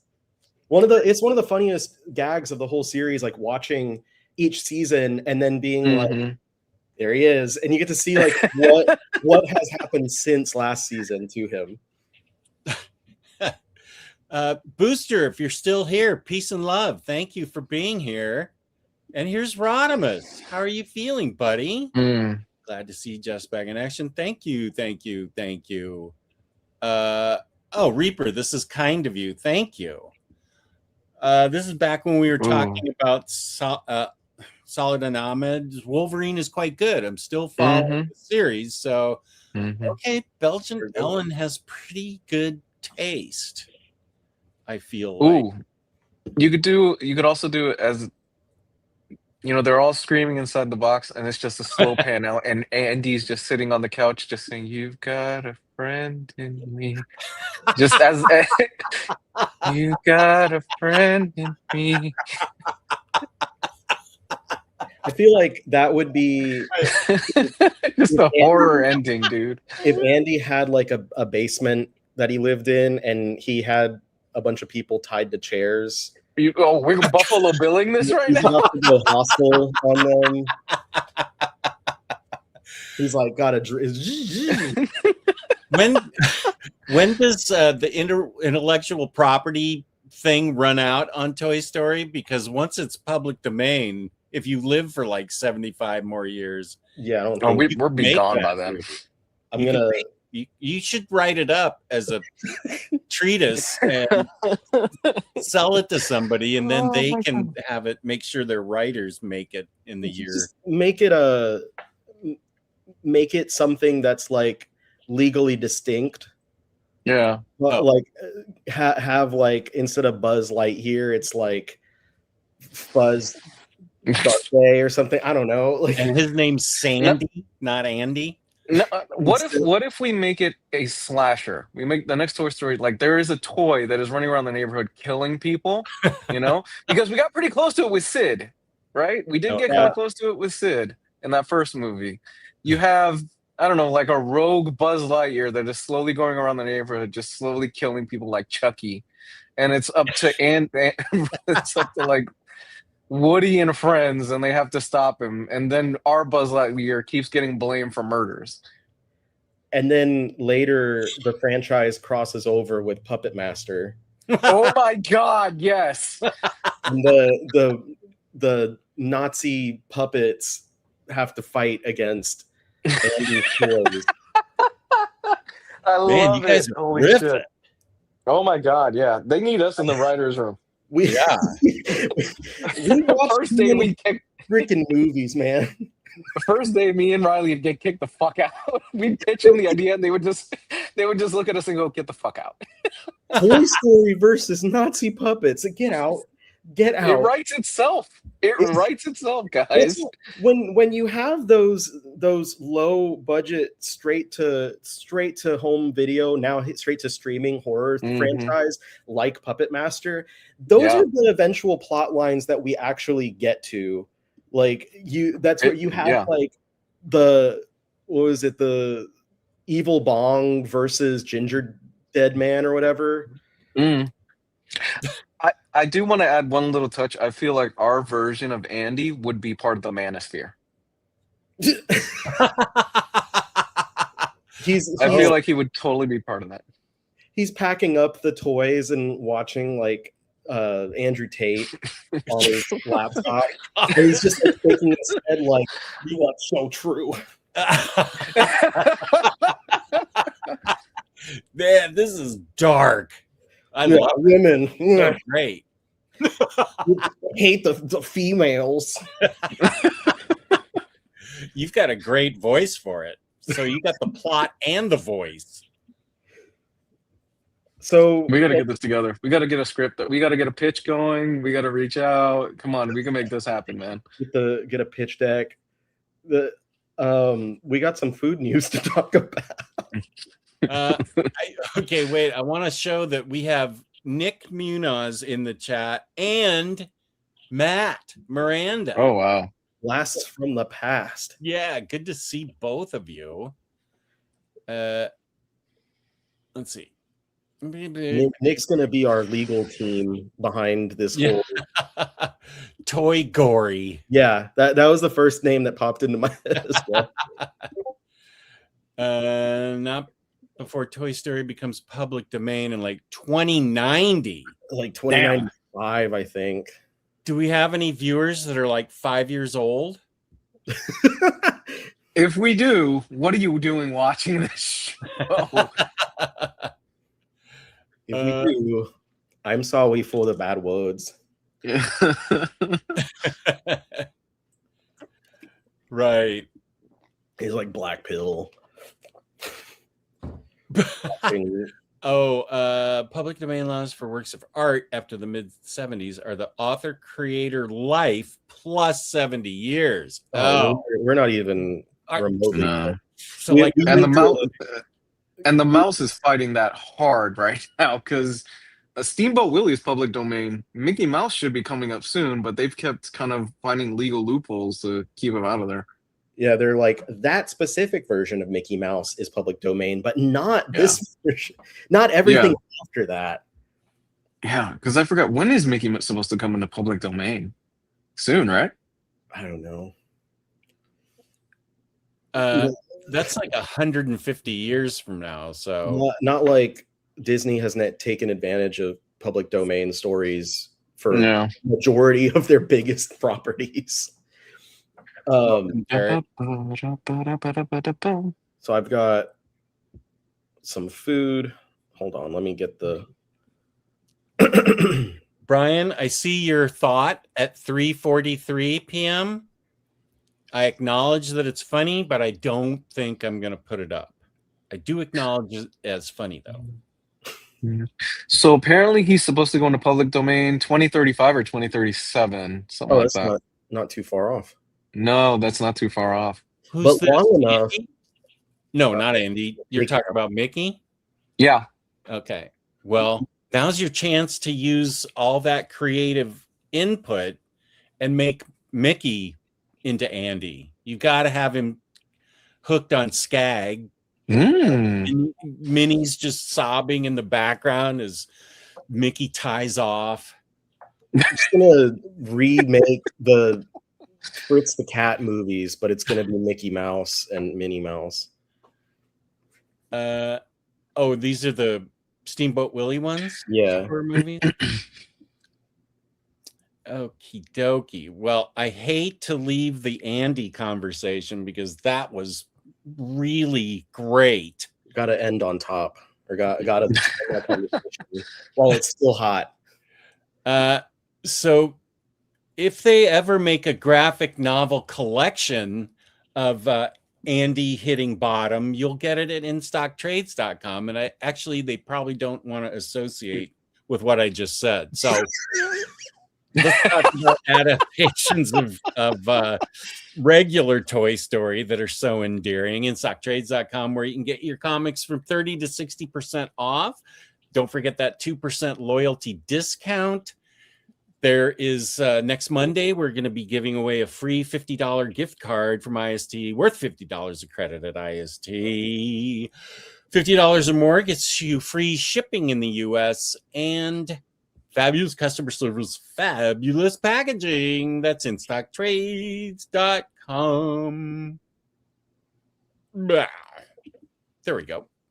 And we segue into food news. So, you've missed a couple weeks of this stuff, Jess, but we'll start right here.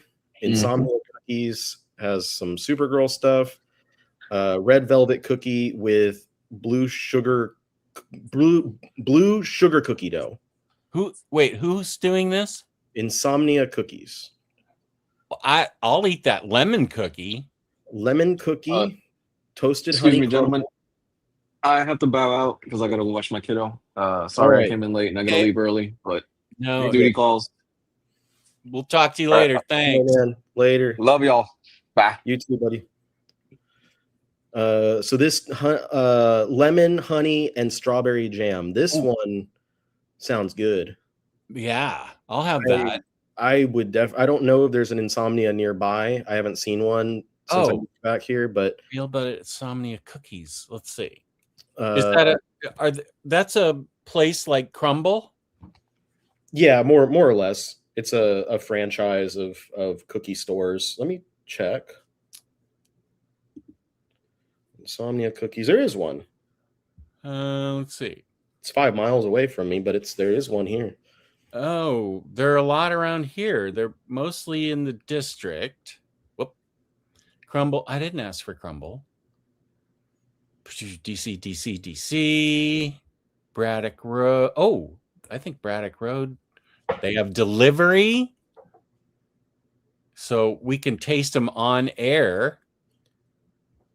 It says also custom box, and then it says drops June 26th. I don't know if that means just the box or the box and the cookies drop on the 26th.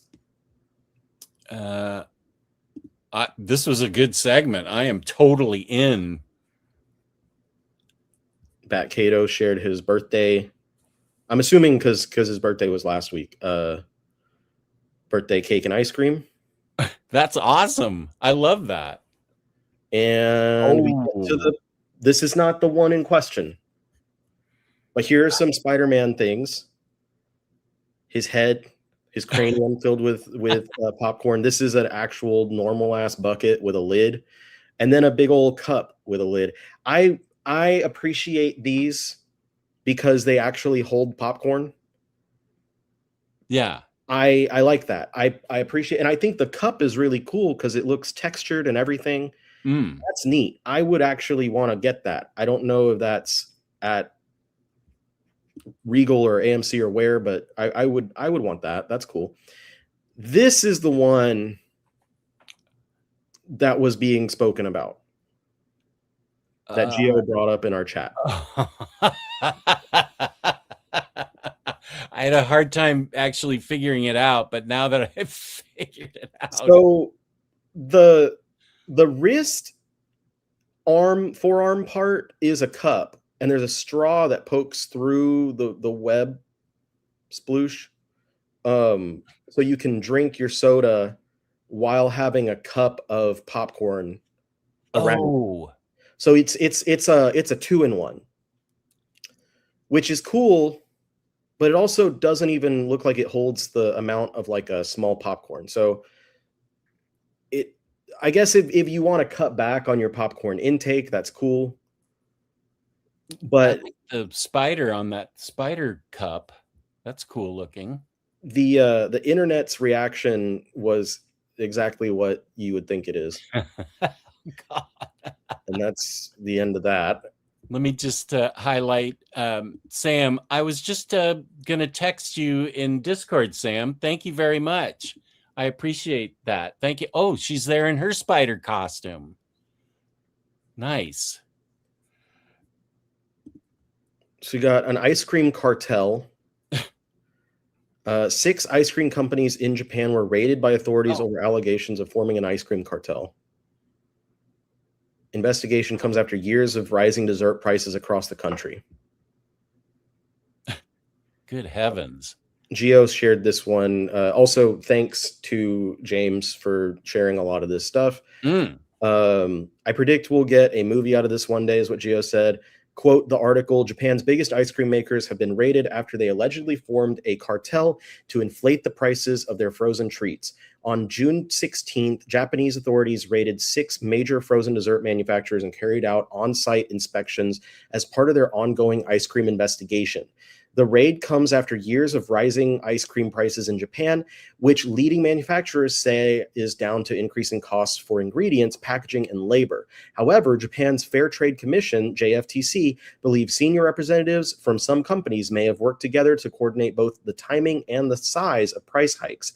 Many of the increases were reportedly between 5 to 10%, adding just a few cents to a typical ice cream, with prices rising by about 10 to 20 yen, which is roughly 6 to 12 cents.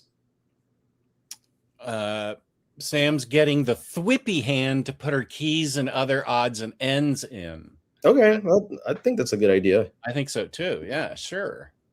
Chobani drops its take on Dubai chocolate with new pistachio chocolate coffee creamer, spotted at Costco, heading to other major stores soon. So pistachio chocolate coffee creamer. Have you tasted the Dubai chocolate thing? I'm I not sure I, why it's such a big thing. I haven't tried it, but I like chocolate. I like pistachios. I like Yeah. other stuff. So I'm sure I would enjoy it. But what I heard was that they pushed out this like thing and made it viral so that when you look up Dubai, this is the first thing that pops up and not maybe some things that they don't want you to see about the country. Their horrible treatment of homosexuals and women. Yeah, like so, stuff like that. That way, like that's lower on the Google search. So Yeah. now, if you look up Dubai, it's the first thing you're. I don't know. I haven't done this, but you get a lot of Sure. comments. That's what I've heard. That's the you know the streets. That's what the streets are saying. Okay, so now we know where we can get these things. Oh, yeah, let's go. The Thwip is at Cinemark and Marcus Theater, so I won't be getting that. Me either.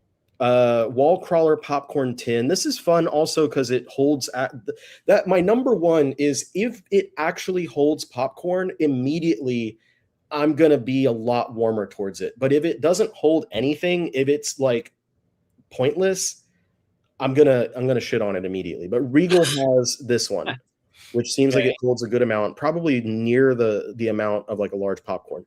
Premium collector combo. This is also at Regal, so that's good for me. That's where I have my subscription.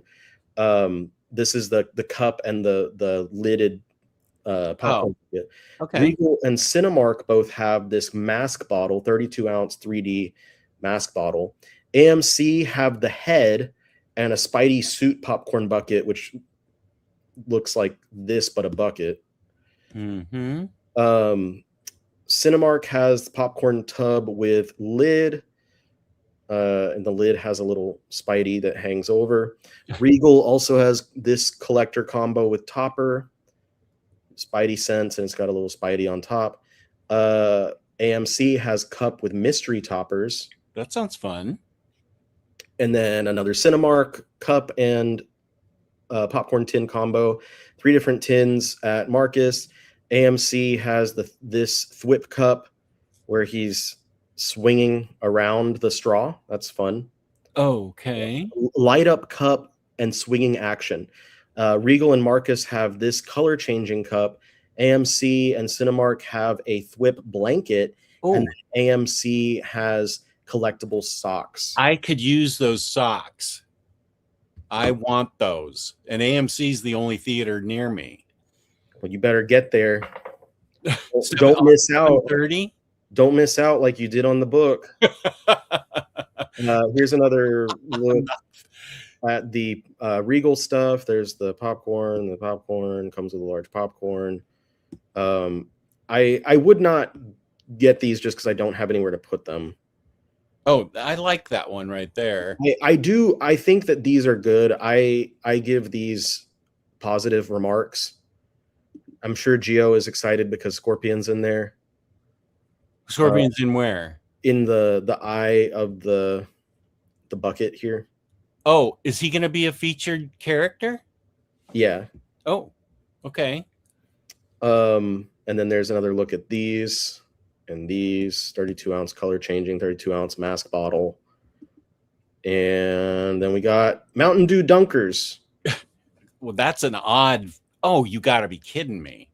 So what I said about these was if you've ever had like cake that's made with like Sprite or 7-Up instead of using eggs, that's probably what this would taste like. I don't know if you've ever had that before. I think I've had like a 7-Up cake or something.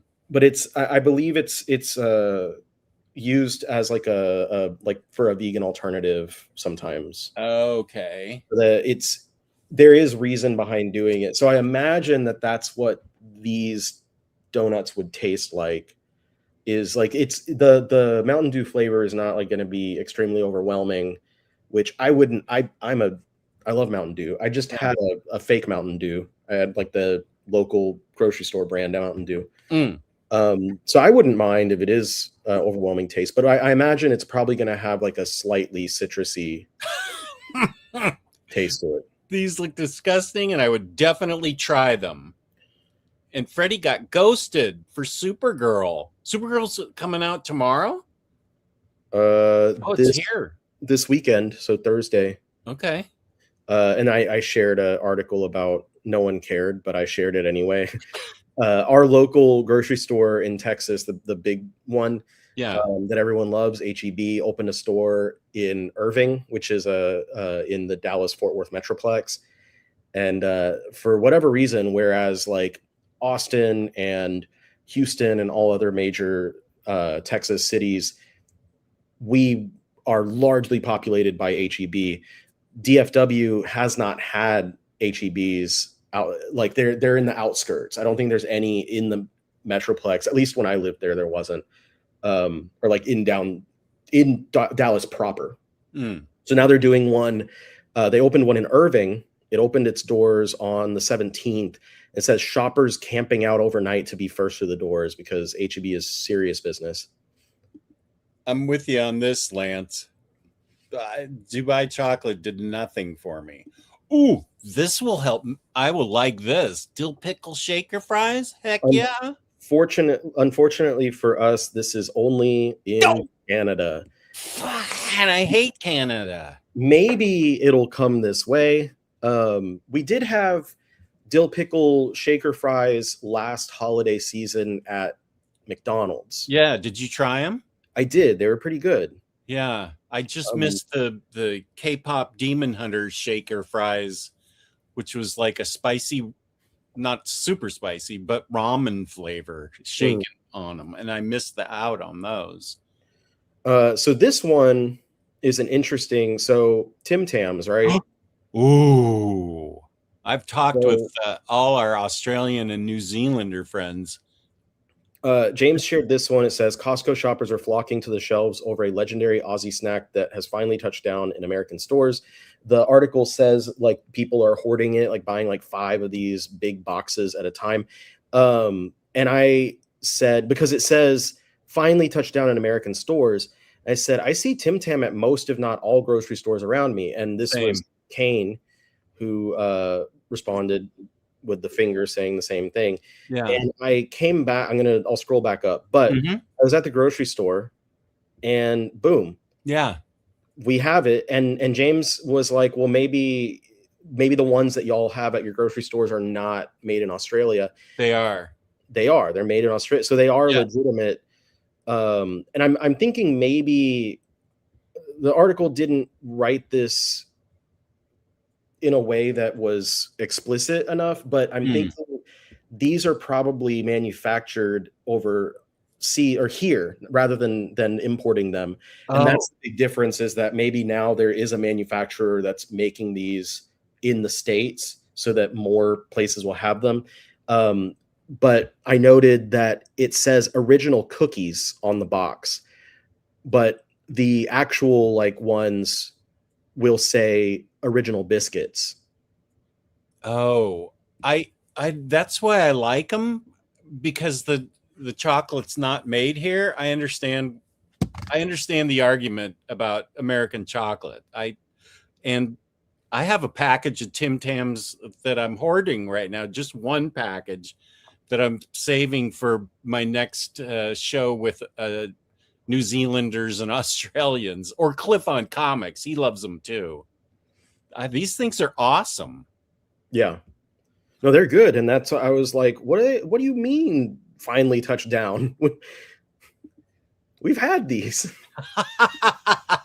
That's a biscuit, right? Oreo drops limited edition fudge covered campfire s'more Oreos. So fudge covered Oreo cookie sprinkled with crushed graham and mini marshmallows. Oh. And you can pre-order them. What the hell? They're making you do pre-orders for snacks now? Jesus Christ. No wonder we're talking about this on a comic show. New Mountain Dew Confetti Chill Slurpee at 7-Eleven, Speedway, and Stripes. So I guess it's like a birthday cake flavored, artificial cake flavor Mountain Dew. Did you wait? Pause. Sorry. You can order stuff from the AMC website. Thank you, NFL dude. I want those socks. So you can get them and not even have to go see Spider-Man, or you can get them, order them now, Yeah, and wear them to see Spider-Man. Yeah. Okay. Let's see. Let me take a screenshot of this. Okay. Thank you. Whoop. Thank you, NFL dude. Now my beloved Taco Bell has the Mexi Melt returning in August, which is, as it says here, features seasoned beef with a melted 3-cheese blend and pico de gallo wrapped in a soft flour tortilla. The official date has not yet been announced as of the time that James posted this. I think the Mexi Melts are fine. They're not my favorite thing, but you could probably just get them to make this for you. Like you could just get a soft taco and add pico and then just like melt the cheese a little bit. That's too much work. I want to just order it. But I said, I suppose you could customize one if you wanted. And I said that because I had seen someone who they just brought back the enchilito. And I saw this woman who was like, I love the enchilito and I wanted to order it while they didn't have it. So she got a grilled cheese burrito and she ordered it with, I think she added like onions or something. And then she ordered their red sauce and just poured it on top and ate it like that. And then she got the actual enchilito and her like custom one, compared them. And she's like, I actually like the custom one better than the other one. Brian, sorry. Are you messing with me or is this true? Okay, sorry. Keep going. Taco Bell. I mean, you can try. Oh, I definitely am. Yeah. Not. That's ridiculous. James notes here, not for human consumption, but that's not. I don't think that's anywhere on the image. Mr. Bubble, that's so great. Mr. Bubble drops limited edition dill pickle scented fluffy foam soap now at villagecompany.com while supplies last. Mr. Bubble dill pickle foam soap, fluffy shape, sculpt, create, clean, fun for the shower or bath. This would not intended for human consumption, but it has to be non-toxic. If it's intended for kids to play with, it has it actually does have to be non-toxic. So you could eat this. I don't, Harvey. Tell me about it. I don't even know if Cinemark's around here though. So then James shared that the TSA said if you're visiting for a very large sporting event and you happen to discover ranch while you're here, please pack it in your checked bag on the way home. Thank you. I heard about that. And Kraft said some visitors leave with souvenirs, others leave with America's favorite dressing. Introducing Kraft TSA compliant ranch, a travel-friendly way to bring the taste of America home. Stay tuned for details on how to get yours. This image was partially generated with AI. We're working on a real thing. I appreciate that they said that. Yeah. They're like, yes, this is AI, but we are working on it. Yeah. So I guess they are going to release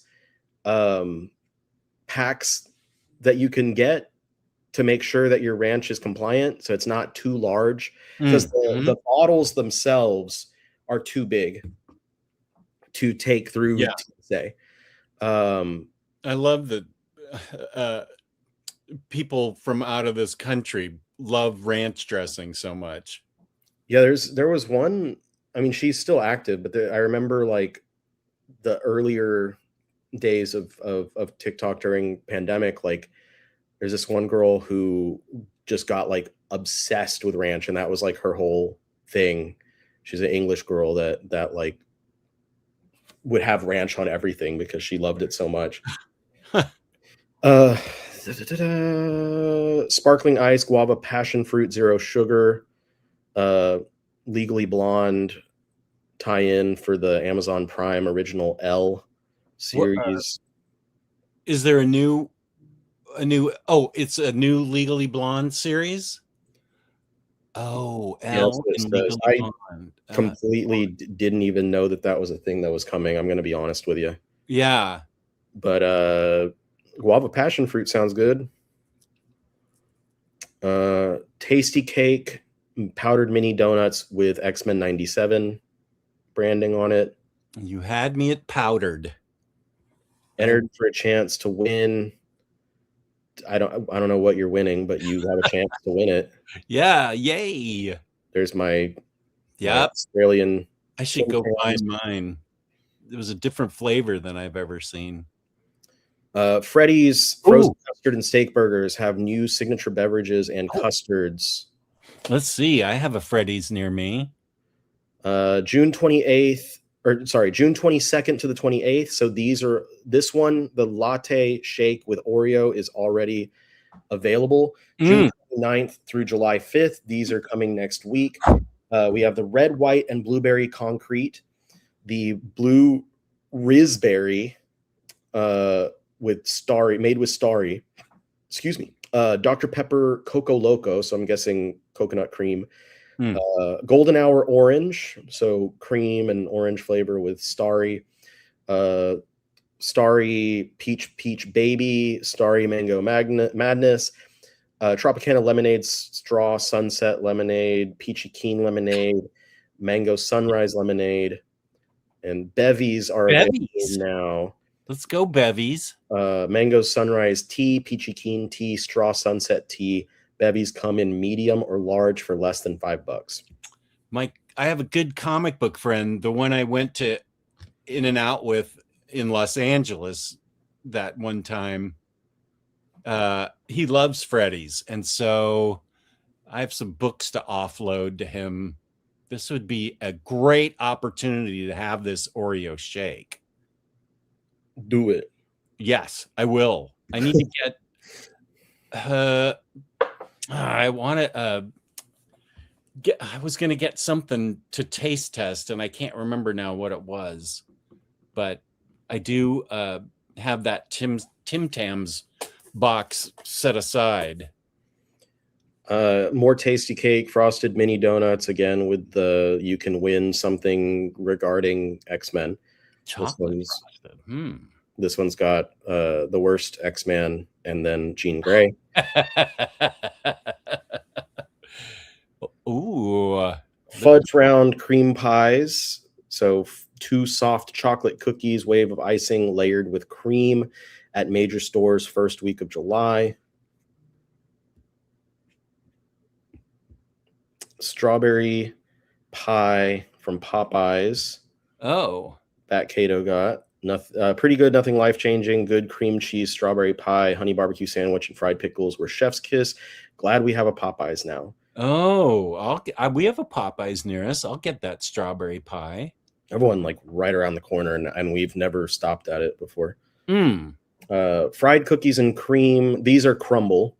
State Fair menu, June 22nd to the 27th. So these are currently available if you have a Crumble cookies. Fried cookies and cream with Oreo. Funnel cake, caramel apple, cotton candy, strawberry lemonade, and churro. And then they have some more Dubai chocolates over here, Dubai strawberry cups.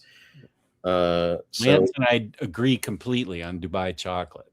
These 3 are new: the fried cookies and cream, funnel cake, and strawberry lemonade. The other 3, then caramel apple, churro, and cotton candy, are returning flavors. Once we get more into the summer, we should start talking about the various state fairs, like the Iowa State Fair places. The Europeans here would be completely disgusted at what fried food you can get at a state fair. Because it's mostly, in Houston, we have the rodeo, and they have like the rodeo cook-off, but they have the fair food at the rodeo as well. And it's like, the cook-off is barbecue, so that's good. Mm-hmm.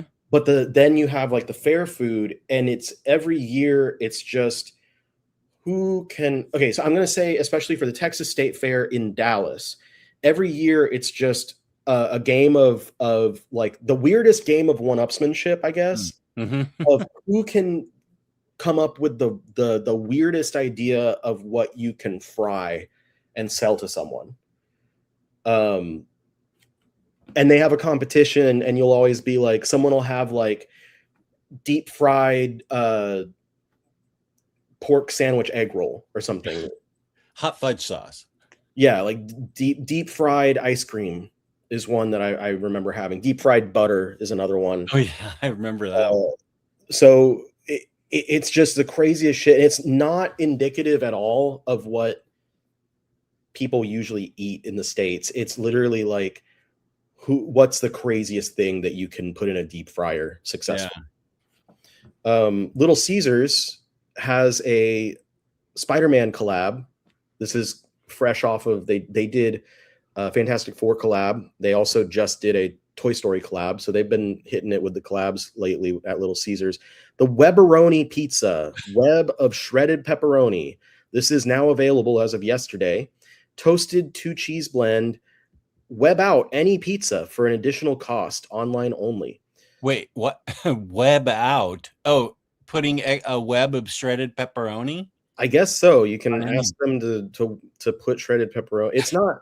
It's not really done with any sort of real intent. It's just like they shred the pepperoni and toss it on your pizza and call it a web. Is Little Caesars any good? I've never had it. I am a Little Caesars defender because it's $5, $5.50, $6 maybe now with the inflation for a nice sized pizza that can easily feed me and one other person for at least one meal. Like I'm that, like, when you got no money, Little Caesars is amazing. Oh, what if I have money? Little Caesars is not the first choice of pizza. What is for chain pizza? I have a place called Spanky's that's right like 2 minutes from me. It's like when I leave into the first major street outside of my neighborhood, it's right across the street. And Spanky's is great. Okay. I love Spanky's, but if I'm talking specifically about the big like national chains, because that's not a big chain. I don't even know if they're chained outside of Houston, honestly. For all those, I would go with Domino's, but Domino's, I wind up spending like $25 to $30 for like a meal for at least 2 people, whereas I can get something that's honestly not that much less good at Little Caesars for like less than $10. Yeah, pizza prices are freaking outrageous. I went online a few weeks ago and I just wanted a pizza from Domino's. It was like $30, man. Yeah, it's pretty crazy.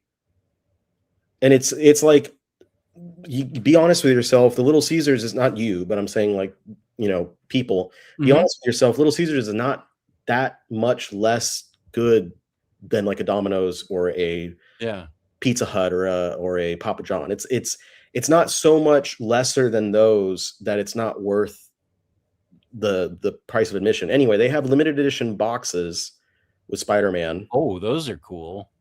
And then every purchase of a Webberoni pizza on July 6th comes with one out of these 3 brand new day posters. Smelling of pizza. Probably. Thanks, Matt. Take care. Good to have you here, and thank you so much. Krispy Kreme, celebrating my 250th birthday, has 4th of July collection, Freedom Ring Donut, USA Donut, the Firework Donut, chocolate iced with patriotic sprinkles, July 2nd through 5th, purchase of any dozen or 16 count minis at an original glazed dozen for just $2.50. And this drops at Krispy Kreme on June 23rd. So as of today, for a limited time. I prefer my donuts not patriotic.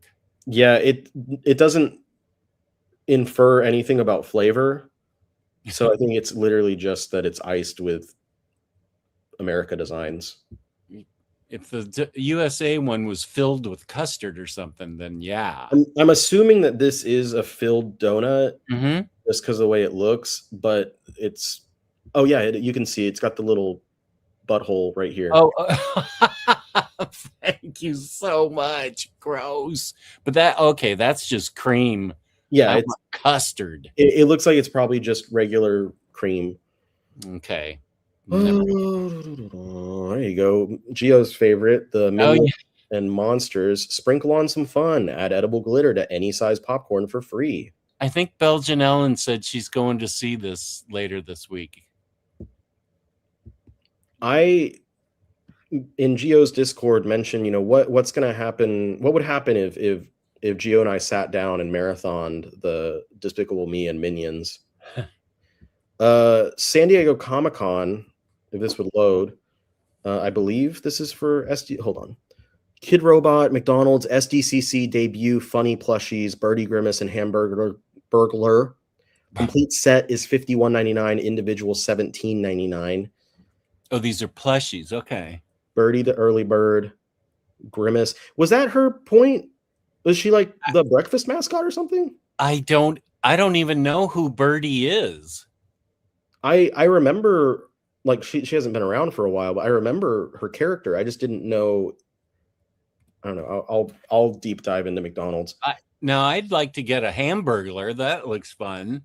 These are the type of toys that, like, back in the 90s and 2000s and stuff, they would release separately from like Happy Meal toys, but you could buy these for like $4.99 or something. Mm-hmm. And now they're $17.99 and freaking frick. And they're SDCC exclusives also. Baskin Robbins 31 flavors, which, fun fact, in Japan they just call it 31. Oh. Baskin Robbins drops its take on the viral Dot Cake. Dot Cake inspired sundae, has rainbow nonpareils on top. Is that how you say that word? Yeah, nonpareils. Confetti cake and sweet icing with ice cream of choice for the base. Get it now at select Baskin Robbins. What is the viral Dot Cake? I don't know. I mean, besides that, what? I think it's just that. I've only seen one person have a video where they were eating one. Huh. I didn't realize it was viral. I thought that they were just having a dot cake. Oh, James is saying you can order the plushies online. Thank you, James. I guess at this website. Mm-hmm. Well, maybe Grimace. I like Grimace. It's $18. He's a rotten chicken nugget. That's what he's always looked like to me. Okay. These are from Regal. These are drinks, so they're not virgin. Oh, okay. The Twisted Truth, Justice, and whatever. Twisted Truth, spiced rum, Pepsi, topped with cold foam. Blue Justice, lit with blue raspberry and starry. I guess lit is an alcoholic beverage. Oh, lit. I don't know it. I've never heard of it, but I'm just assuming context clues. And then Hair of the Dog, orange cherry mimosa. Wait, where? This is at a theater? These are, Regal. Oh, okay. This was a video, so I'm not going to click on the video itself, but James shared Melbourne food and lifestyle. PSA, Garfield's I Hate Mondays lasagna bar is now open at Melbourne Central. Melbourne Central lower ground near Coles. We were walking through this Melbourne is in Australia. Okay. Yeah. When we spotted that the former Cookie Monster Cafe has officially transformed into Garfield's lasagna bar. Of course, we have to stop by and check it out. They're currently running a limited menu today, but the full menu launches tomorrow. We'll be back tomorrow to try more items. Expect Garfield-inspired goodies, including Garfield's classic lasagna, Garfield's midnight snack cookies, Garfield's secret donut stash, and signature drinks like Garfield's mango smoothie. If you're a Garfield fan or just love trying new pop-ups around Melbourne, this one's worth adding to your list. Who else is excited to try the lasagna? And I guess this is maybe related to that. Is she in the shower? Where is she? That's what it looked. I think she might be in a freezer or something, but immediately it looked to me. It did look like a shower. Filling a pool with pickles. Another video. I'm not going to do the video. 50,000 Josh's pickles were unsellable, undonatable, and heading for the landfill, so we broke a world record instead and took them to a recycling plant that turns waste into fuel for the Utah power grid. Wow. That's impressive. DQ, do y'all have Dairy Queen out there? Yeah, and my eyes are on that Biscoff cookie blizzard. What's the tagline for DQ in your area? Oh, I don't know. I've never actually ordered food from there, just blizzards. So I don't know. I ask because in Texas it's DQ. That's what I like about Texas. No. All I have is in my memory is the jingle from 50 years ago. What was that one? At the DQ, Dairy Queen. Maybe it's still that for y'all. I don't know. Stars and Stripes, Misty Slush Float, Strawberry Mango Mochi Blizzard, Mexican style hot chocolate with Abuelita Blizzard, and Biscoff Cookie Blizzard. I will totally try all of those. Not the Stars and Stripes one, but I want this one, the hot chocolate, and I would try this one as well. Yeah. Limited edition Mountain Dew commemorative can bundle comes with 1940s can and a 10-pack of minis. Drops June 29th via Mountain Dew TikTok shop only for 5 cents. Is this something you might get?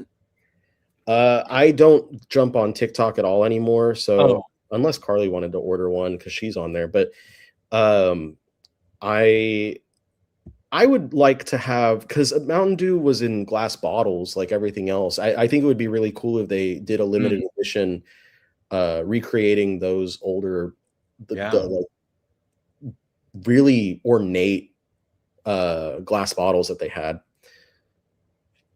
Hello Kitty Cafe, come say hello. Hello Kitty Cafe Chicago opens June 26th at 10 a.m. Enjoy exclusive treats, drinks, and merch. Meet Hello Kitty. The Hello Kitty is going to be there. Okay. Well, I can meet Hello Kitty in Chicago. Plus opening goodies. Afternoon tea reservations for the Bow Room are now open while supplies last. Hello Kitty has been around since before I got into college. I know it existed when I was in college. Reese's Pieces. Oh, chocolate. It's good. Okay. A crunchy chocolate cookie inside of a Reese's Pieces. A piece of Reese. I want this. Peanut butter and candy shell outside, crunchy chocolate cookie inside. How many pieces is Reese made of? If there are this many pieces. Oh, they got, the cookie in the center, the PB. Okay, wait, that's a chocolate cookie. Okay, so the chocolate cookie in there, surrounded by peanut butter, and then the candy shell. I want this right now. Yeah, these sound really good. Some more Dunkin' 4th of July menu drops on June 24th. June 24th is not 4th of July. Come on, Dunkin'. New Freeze Pop Syrup, Starlight Lemonade, Dazzleberry Coolada, Oreo and Peanut Butter Coffee Chiller. Oh, I'd get that. Stars and Stripes Donuts and star-shaped Rocket Pop filled donut. Rocket Pop? So whoa. That sounds awful. That's a overindulgent. If I've ever, everything's got to be Rocket Pop. I don't remember it being that way previous 4th of Julys. I tried the Dirty Dr. Pepper at McDonald's yesterday. And it was super sweet. I loved the foam on top, or the layer of cream. But boy, that was just way sweeter than I was expecting. I like the idea, and I love the foam or the layer, but holy guacamole, that was almost hurt my teeth. New Calypso Taste of the Islands. This is mostly they do lemonades. I'll see I know I've seen them at Walmart, and I see them a lot at like gas stations and stuff. And I've tried. I think I've tried every flavor currently, so I'm gonna have to try these out too. Oh, do you like it? Yeah, I'm a big juice guy, and I'm a big lemonade guy. Oh, that's right. I love lemonade. I usually always have either a bottle of lemon or limeade on hand at all times. But so Calypso has Waterfall Rush lemonade. So mango, blueberry, raspberry, blackberry, pineapple. So looks like a kind of a tropical punch. Dragon Breeze lemonade, dragon fruit and kiwi and lime. Mm. Apple Oasis sparkling lemonade, 0 sugar. Also 0 sugar Blood Orange Breeze sparkling lemonade. 0 sugar Berry Bloom sparkling lemonade. Improves focus, 0 sugar sour cherry cranberry sparkling lemonade. 2 more improved focus ones, cucumber coconut, 0 sugar, and pineapple pear, 0 sugar.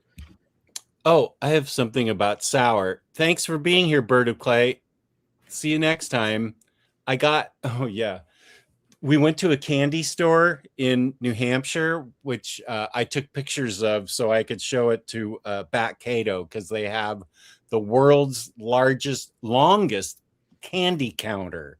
Mm. And you go in there and it's a massive thing of jars where you put on a food protection glove, and everything's priced the same, $19 a pound. So I, got a bunch of sour stuff, sour gummies, sour this, sour that. And I said, what's the most sour thing in here? I want to try it. And I haven't tried it yet, but it's that toxic waste candy that you told me about. So next week I can maybe I'll break open the Tim Tams and toxic waste. Toxic Tim Tams. And now you've had the toxic waste, right? Mm-hmm. Yeah. And it's pretty darn sour. I still think that the like sour plum and sour pickle balls that I mentioned in a previous show are more so than that. But I don't know if you can find them around you. I think you can order them online. My mouth is watering. Now mine is. Of the Calypsos, I definitely would try these two. I'm intrigued enough by these two, the apple and blood orange, because I want to taste what apple lemonade and blood orange lemonade would be. I don't think I'm that interested in any of these focus ones, and I've had berry lemonade, so I don't need that one. Oh. And this is our last one is Red Bull McDonald's. We have a whole host of flavors being tested or in development. So Cherry Rush Energizer, Green Apple Energizer, Dragonberry Energizer, Popping Paradise Energizer, Tropical Cloud Energizer. So this one looks like it has the cloud foam. Oh, okay. On top. The popping is probably boba balls inside, and then Peach Boost Energizer, Blue Ocean Energizer. I don't think that that's the foam. I think that they just have like a layer of like they probably do like a green flavor. Why is it Blue Ocean if it's green? This is the freaking reflecting pool outside of the White House. It's green, and then they just put the white layer on the top. I don't know. Popping Citrus Energizer. You can see that this is supposed to have the boba. Strawberry Shortcake Energizer. That looks gross. Oh, I thought it would look good. What about the triple berry with berries in it? Berry looks like it has actual like these are all. I don't think these are official at all images. Okay. So I will point that out. These are probably created via AI if we're being real. Okay, which explains the green blue ocean. Also explains why it looks like they literally dumped a piece of shortcake inside of this drink. Red Bull is not something that I go to. I know your age group does, because Monster. What's that? I'm a Monster guy. Okay, yeah. I'm gonna go have a cup of coffee after this. It doesn't occur to me to have a Red Bull. I think it's definitely a generational thing. Well, that's that as far as the foods and whatnots. Yes, Freddie. Freddie sent me a care package of Puerto Rican sugar candy, rather. Maybe I'll break it out for next Tuesday when I break out the other stuff. Because I do definitely have that. Thank you again for that. So this was a good show. This was a good one for me to come back for, because I've been really happy talking about everything. Oh yeah, a lot of fun. So what does the future have for you as far as shows and stuff? Well, I will be on again on on Thursday, and I should if I actually am doing what I should be doing, I will be putting out a video on my channel, at least one this week. And then in regards to content for this stream, my entire week leading up to my birthday on the 4th, I've been told that I am getting 3 different candies or sweets every single day. Ooh. So there is going to be, by the time we do the show on Tuesday, I should have then like 2 days worth, and then the rest of it on the week after. So a lot of things that I can give a reaction, I guess, to. Yeah, that's next Tuesday that you're thinking of doing that? So next Tuesday, I'll have a couple days worth of treats to talk about, and then the Tuesday thereafter, I'll have even more. Oh, okay. I think I have enough candy and cookies and stuff I can save them for either day. Well, how's it going? We will have stuff to talk about. Okay. Next week on the Comic Salad podcast. Yeah. I just put out a video about 2.5 hours ago, my Zatanna review, and it should have been out 2 weeks ago, but it just never got scheduled. And I have other video ideas, and I'm getting ready to do them today or tonight. Saturday at 5 p.m., this coming Saturday, 5 p.m. Eastern Standard Time, will be live collected editions with the boys from comicreleases.com. And then Dom and I are, and I'll be on Very Fine Condition at 11 a.m. this coming Saturday with Dom and others, because Omar is not able to host it. What's that one for? His morning Q&A, or yeah, I think it's his morning show. Is he still in the UK during that time or something? I think he just left Sunday. So he will be. Is that why he's not? Yeah. Okay. So what am I saying? Okay, I'll be on that. And so Saturday is a twofer, and I'll keep trying to make more content. Harvey, I definitely will. I'll listen to it while I'm